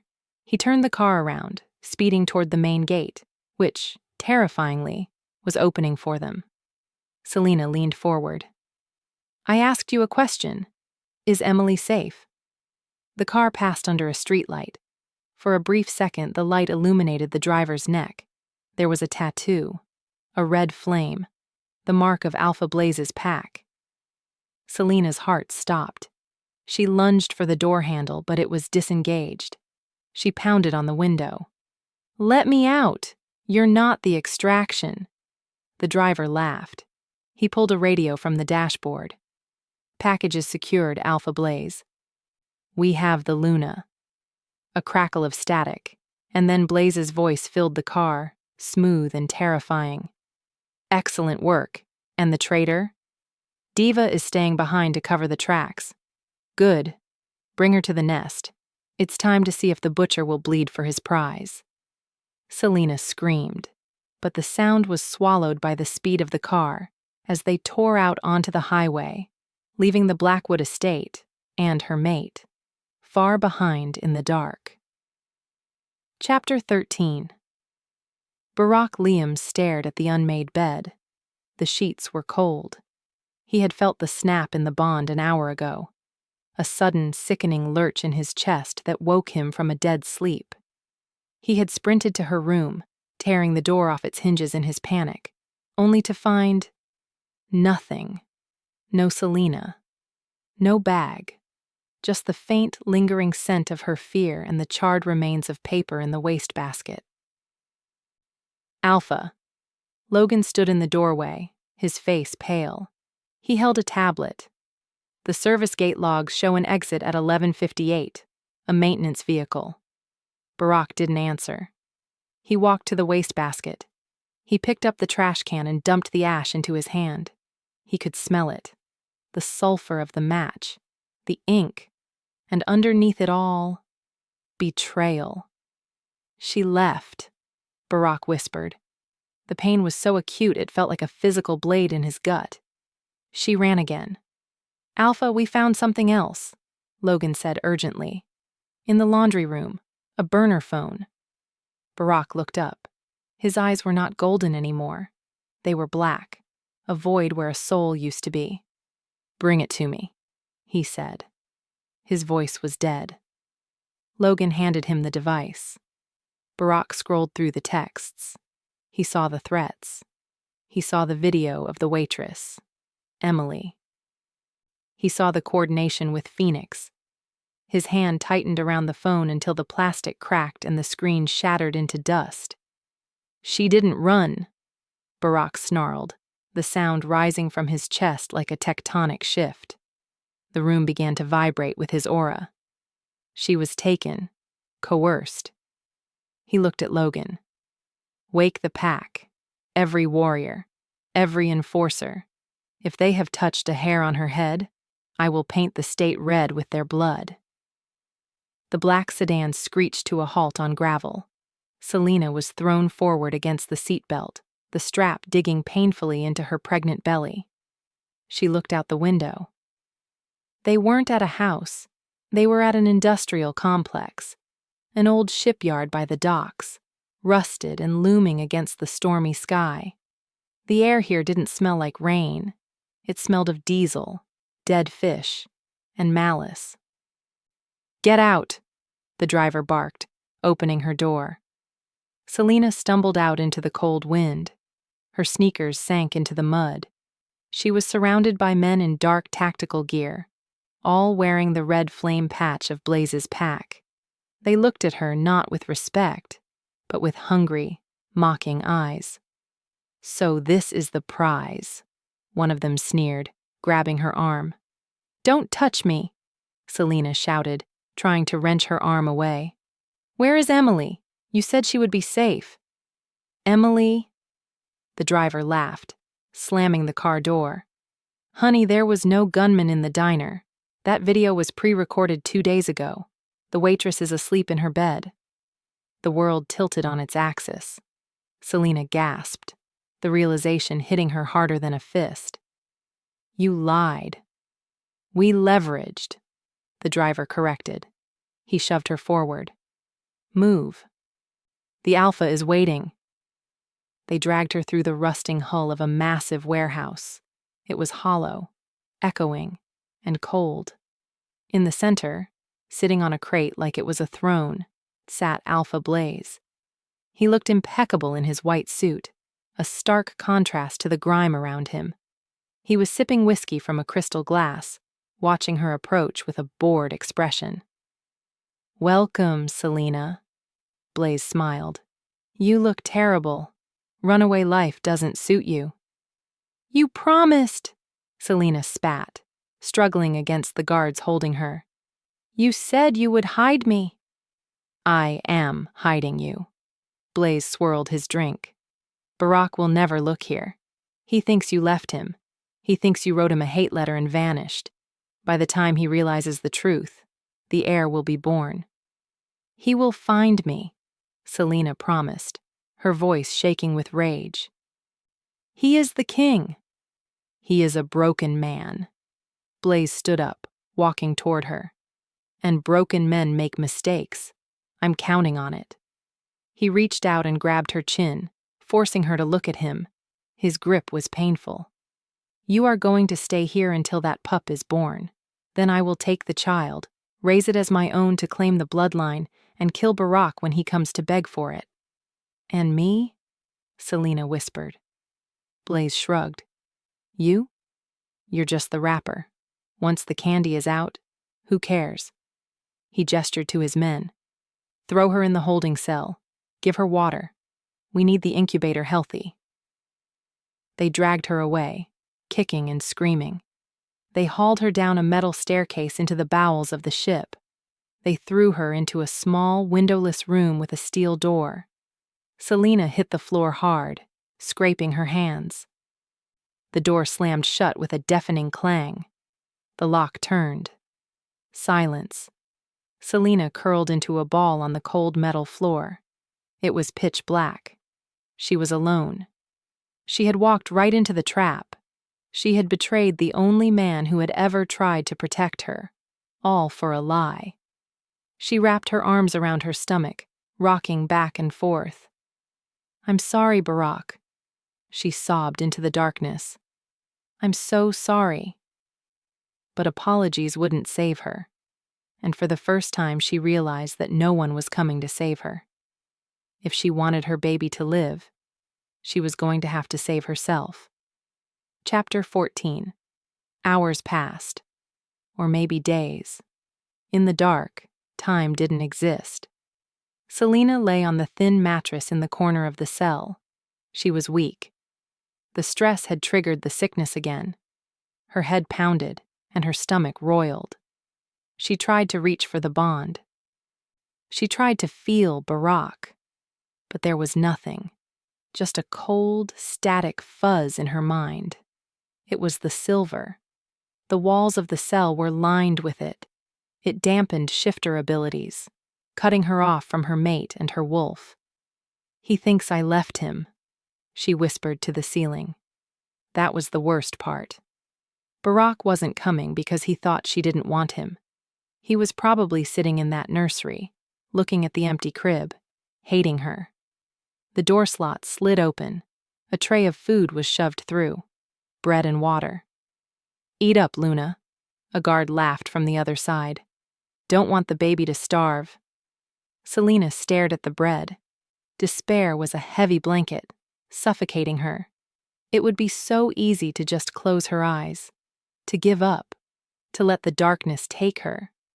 Thump. A strong kick against her ribs. Selena gasped, her hand flying to her belly. Thump. Thump. The baby was awake. It was restless. It could feel her fear, and it was fighting back. A sudden surge of heat flooded Selena's chest. It wasn't the bond with Barack. It was something ancient. It was the bond between a mother and her young. Her wolf, dormant for months, lifted its head in the back of her mind. It didn't howl for its mate. It snarled for its pup. "Get up!" the instinct screamed. "Get up or we die." Selena sat up. She ate the bread, choking it down dry. She drank the water. She needed strength. She wasn't a warrior. She wasn't a queen. She was a waitress from a roadside diner who had survived on tips and grit for years. She knew how to deal with bad men. She looked at the door. One guard. He came every 4 hours. He was cocky, careless. She stood up. She wasn't leaving this cell as a prisoner. She waited. She listened to the footsteps echoing on the metal grating outside. Clang, clang, clang. He was coming back. Selena lay on the floor near the door. She curled up, clutching her stomach. She let out a low, pained moan. "Help!" she cried out, her voice ragged. "Please, something is wrong." The footsteps stopped outside the door. "Shut up in there," the guard grumbled. "It's the baby," Selena screamed, injecting every ounce of terror she felt into her voice. "I'm bleeding. Please. The Alpha will kill you if the baby dies." Silence. Then, the jingle of keys. The guard was stupid, but he was also afraid of Blaze. If the heir died on his watch, he was a dead man. The lock clicked. The heavy steel door creaked open. "What is it?" the guard demanded, stepping into the room. His flashlight sweeping over her curled form. "Get up." Selena didn't move. She waited until he was 2 steps inside, until he leaned down to check on her. She moved with the desperation of a cornered animal. Selena grabbed the heavy metal food tray she had hidden under her body and swung it upward with both hands. Crack. The metal edge connected with the guard's nose. Blood sprayed. He howled in pain, dropping the flashlight and stumbling back. He didn't go down. He was a shifter. He was strong. He roared, his hands coming up to grab her throat. Selena didn't try to overpower him. She went low. She kicked him hard in the knee, shattering the joint. He buckled. As he fell, she scrambled over him, grabbing the keys from his belt. "Bitch!" he screamed, grabbing her ankle. Selena kicked backward, her heel connecting with his face. He let go. She scrambled out of the cell, slamming the heavy door shut and fumbling with the keys to lock it. Her hands were shaking so hard she dropped them twice, but she managed to turn the bolt just as the guard threw his body against the door from the inside. She was out. She stood in the corridor, panting. Sirens began to blare. The guard had radioed for help before he entered. Red lights flashed. Selena ran. She didn't know where she was going, but she ran toward the smell of rain. Chapter 15. Barack didn't knock. The reinforced steel gates of the shipyard exploded inward, twisted into scrap metal by the sheer force of the impact. The armored SUV of the Blackwood pack rammed through the debris, followed by 3 more. Barack leaped from the lead vehicle before it even stopped moving. He wasn't wearing a suit today. He was wearing tactical armor, his sleeves rolled up to reveal the scars on his arms. He didn't shift into his wolf form. He didn't need to. The man was more terrifying than the beast. "Kill them all!" Barack roared, his voice shaking the foundations of the warehouse. "Leave no one standing."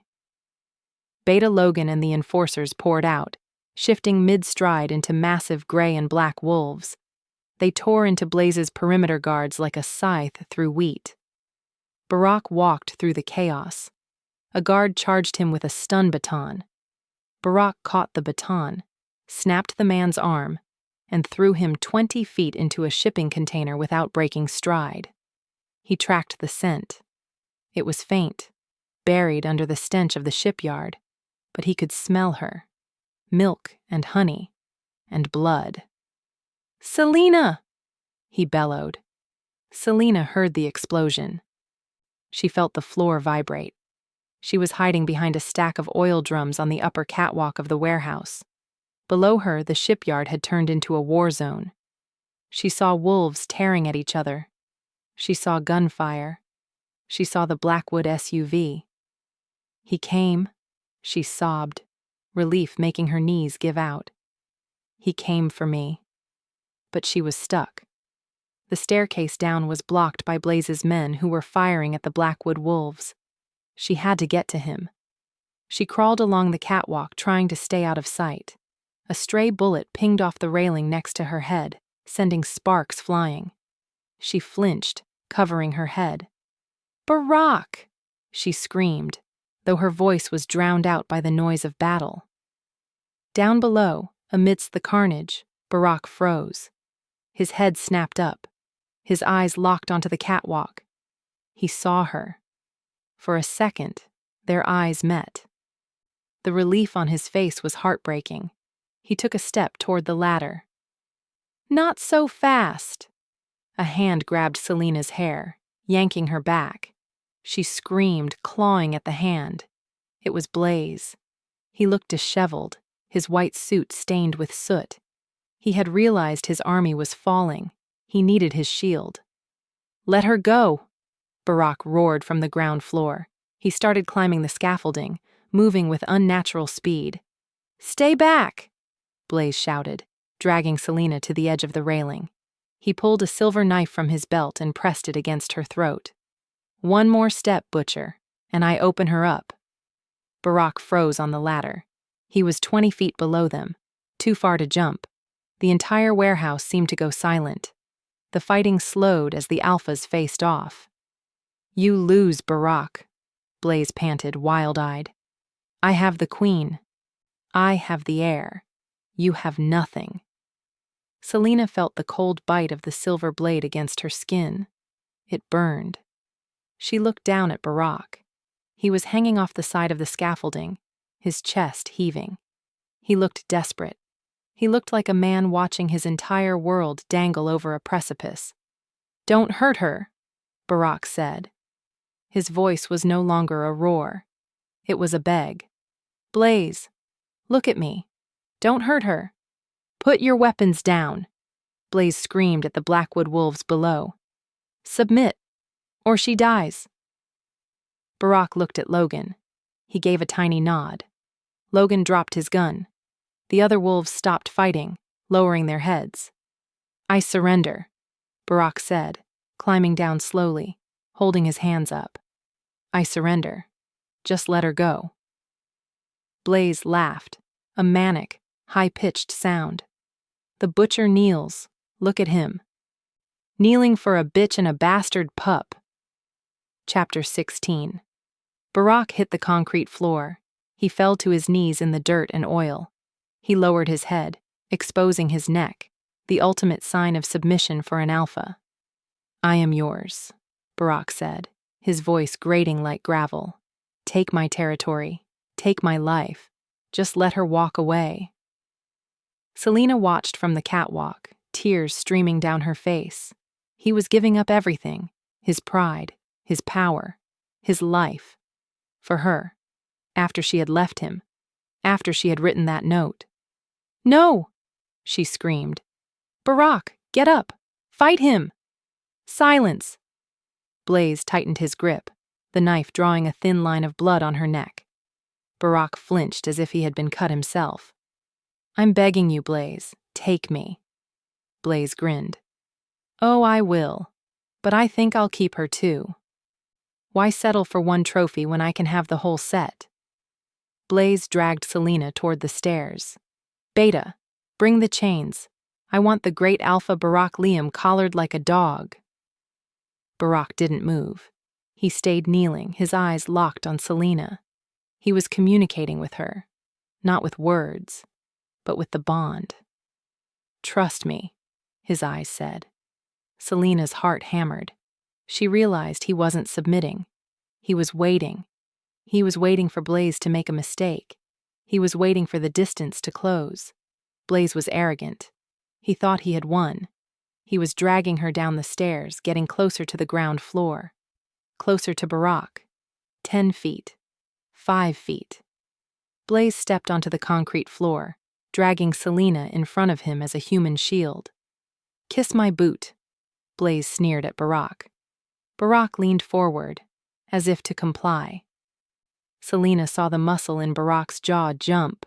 She knew what she had to do. She couldn't just be the damsel. She had to be the Luna. As Blaze shifted his weight to gloat, loosening his grip on her just a fraction, Selena stomped down on his foot with all her might. At the same time, she threw her head back, slamming her skull into his nose. Crunch! Blaze howled, stumbling back, the knife slipping from her throat. "Now!" Selena screamed. Barack exploded from his kneeling position. He didn't shift. He launched himself like a missile. He hit Blaze with the force of a freight train, tackling him away from Selena. They crashed into a pile of crates. Fists flew. It was brutal, animalistic violence. "Run, Selena!" Barack roared, punching Blaze in the throat. But Selena didn't run. She grabbed a heavy iron pipe from the floor. Blaze scrambled up, spitting blood. He pulled a gun from his waistband, aiming it at Barack's chest. "Die!" Blaze screamed. Barack was too far away to stop him. Selena swung the pipe. She hit Blaze's arm just as he pulled the trigger. The shot went wide, pinging off the ceiling. Blaze spun around, shocked. "You—" Barack was on him. He grabbed Blaze by the lapels of his ruined white suit and slammed him into a steel support beam. "You touched her," Barack snarled, his voice distorted, his face shifting, his teeth elongating. "You touched my mate." Barack buried his fist in Blaze's gut, then grabbed him by the throat and lifted him off the ground. "Please," Blaze gurgled, clawing at Barack's hand. Barack leaned in close. "The butcher sends his regards." He threw Blaze to the ground. Logan and the enforcers swarmed in, securing the fallen Alpha. Barack didn't watch. He turned around. He stood there, chest heaving, blood on his knuckles, looking wild and terrifying. Selena dropped the pipe. She stood there, shivering, holding her stomach. Barack took a step toward her. He looked terrified she would run again. "Selena?" he rasped. She didn't run. She ran to him. She collided with his chest, wrapping her arms around his neck. Barack let out a sound that was half sob, half growl, and crushed her against him, burying his face in her hair. "I got you," he whispered, shaking. "I got you. I'm never letting you go." Selena buried her face in his neck, inhaling the scent of rain, sandalwood, and safety. "Take me home, Barack. Please take us home." Chapter 17. The drive back to the Blackwood estate was silent, but it wasn't the heavy, suffocating silence of before. It was the silence of exhaustion. Selena lay curled in the back seat of the SUV, her head resting on Barack's lap. He hadn't let go of her since they left the shipyard. His hand was tangled in her hair, his thumb tracing the pulse point on her neck, checking over and over that her heart was still beating. "We are crossing the territory line," Logan announced from the driver's seat. "Emily is secure. We sent a team to the diner. She's shaken but unharmed." Selena let out a breath she felt like she'd been holding for 24 hours. "She's safe," she whispered against Barack's leg. "She is safe," Barack confirmed, his voice low and raspy. "And so are you." The gates of the estate opened, revealing the sprawling mansion. It didn't look like a prison anymore. It looked like a fortress. Her fortress. When the car stopped, Barack didn't wait for the door to be opened. He kicked it open and scooped Selena into his arms, carrying her bridal style up the steps. The household staff was lined up in the foyer, maids, guards, cooks. They didn't look at her with judgment this time. They lowered their heads. "Welcome home, Luna," the head housekeeper murmured. It was the first time the title didn't feel like an insult. It felt like a shield. Barack didn't take her to the bedroom. He carried her straight to the great hall, where Gamma Virali was waiting. But Virali wasn't alone. Kneeling on the marble floor, hands zip-tied behind her back, was Diva. Her immaculate hair was messy, her face pale. 2 enforcers stood over her. Barack set Selena down on a velvet chair, but he stood between her and Diva, a wall of protective muscle. "You failed," Diva spat, looking up at Barack with venomous eyes. "You should have let Blaze kill her. She's weak. She's a traitor." "She didn't leave because she was a traitor," Barack said, his voice deadly calm. "She left because you threatened an innocent human. She left to save a life. That is not weakness, Diva. That is the strength of a queen." He walked toward her. Diva shrank back, the smell of her fear spiking in the air, sharp and sour. "I won't kill you," Barack said. "Death is too easy, and I do not wish to stain the floor of my son's home with your blood." He motioned to Logan. "Strip her rank," Barack commanded. "Sever her connection to the Packlands. Exile her to the rogue territories. If she steps 1 foot across the border again, hunt her down." Diva screamed as the enforcers dragged her away. "You'll regret this. She will destroy you."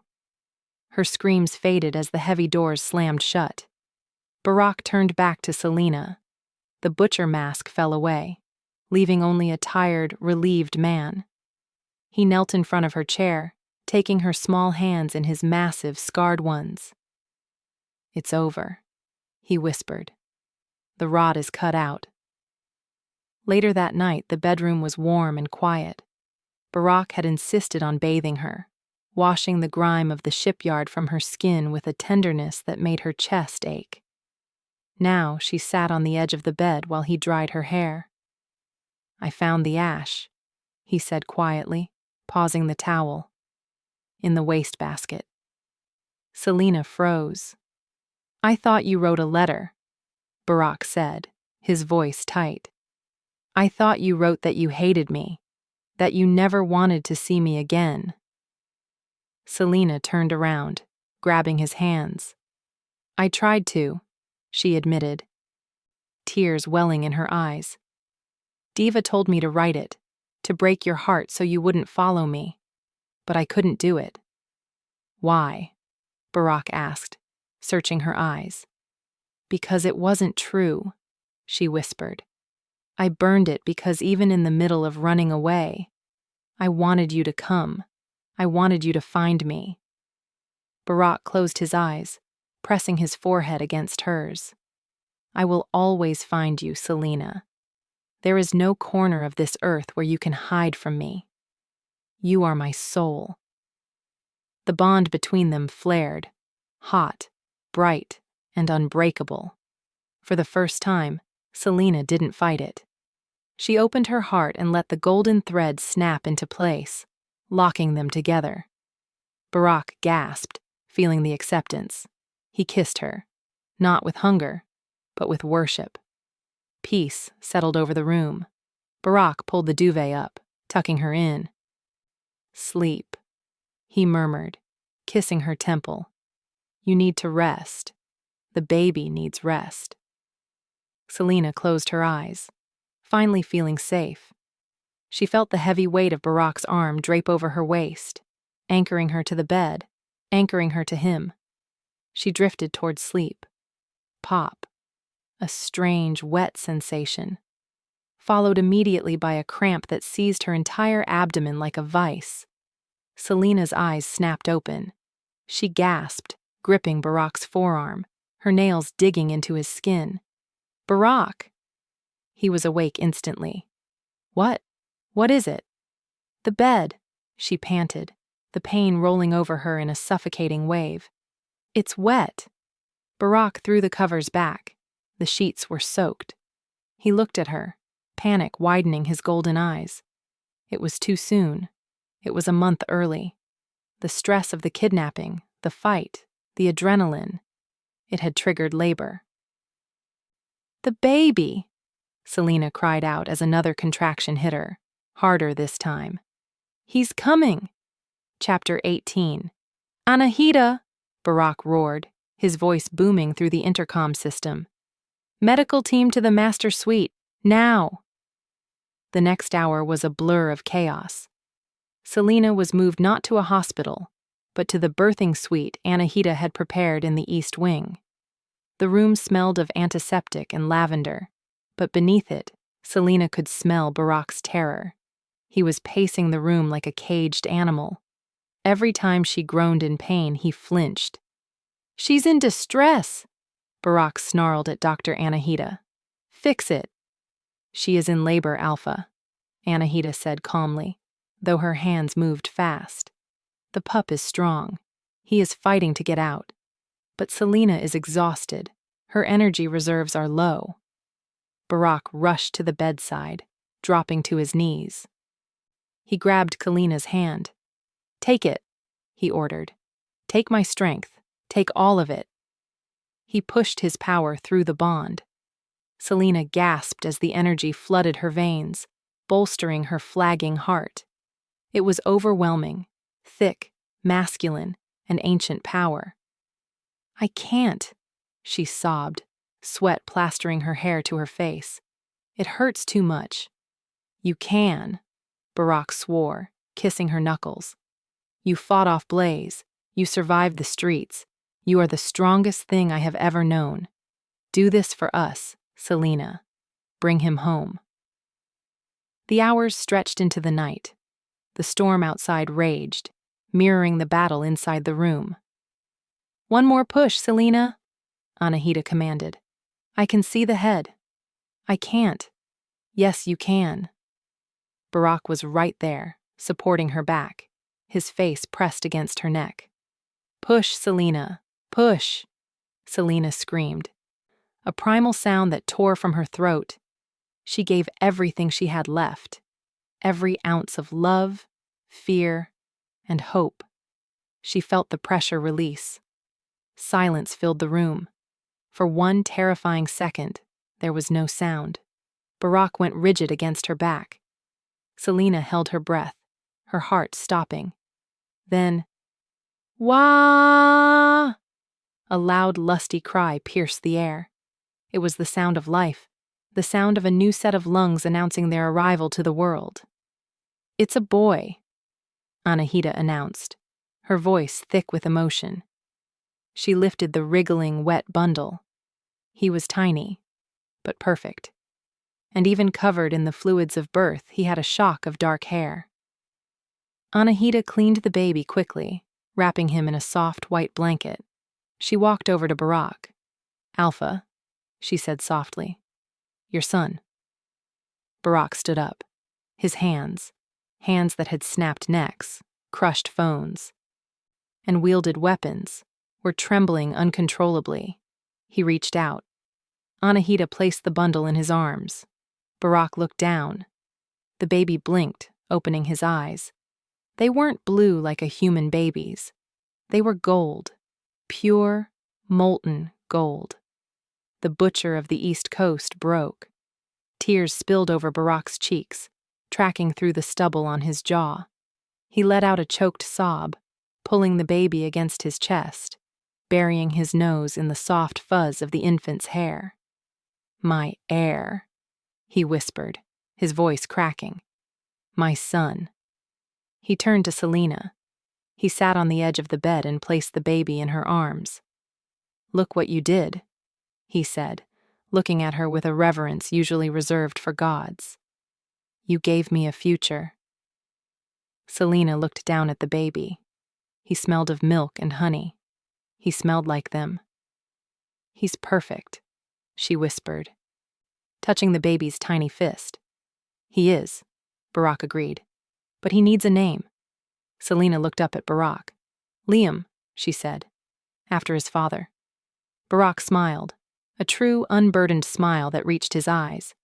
"Liam, the prince of the pack." 4 months later, the balcony of the Blackwood estate was bathed in the light of the full moon. The air was crisp, smelling of pine and winter. Selena stood at the railing, wearing a gown of silver silk. She wasn't hiding in oversized clothes anymore. She stood tall, the Luna of the pack, with the mating mark proudly visible on the curve of her neck. Barack stepped up behind her, wrapping his arms around her waist, resting his chin on her shoulder. "They are waiting," he murmured. Below them, on the vast lawn, hundreds of wolves were gathered, the entire pack. They stood in silence, looking up at the balcony. "Are you ready?" Barack asked. "Yes," Selena said. Barack turned and lifted the bundle from the bassinet nearby. Little Liam, now 3 months old and strong as an ox, gurgled happily. Barack walked to the edge of the balcony. He lifted his son high into the air, presenting him to the moon and the pack. A howl started from the back of the crowd, then another, and another, until the night air was filled with the song of hundreds of wolves welcoming their future king. Barack lowered the baby and looked at Selena. "You ran from me once," he said softly, staring into her eyes. "Do you still want to run?" Selena looked at the man who had burned the world to find her. She looked at the son they had created. She looked at the home that was no longer a cage. She smiled, leaning up to kiss him. "No," she whispered. "I'm exactly where I'm supposed to be."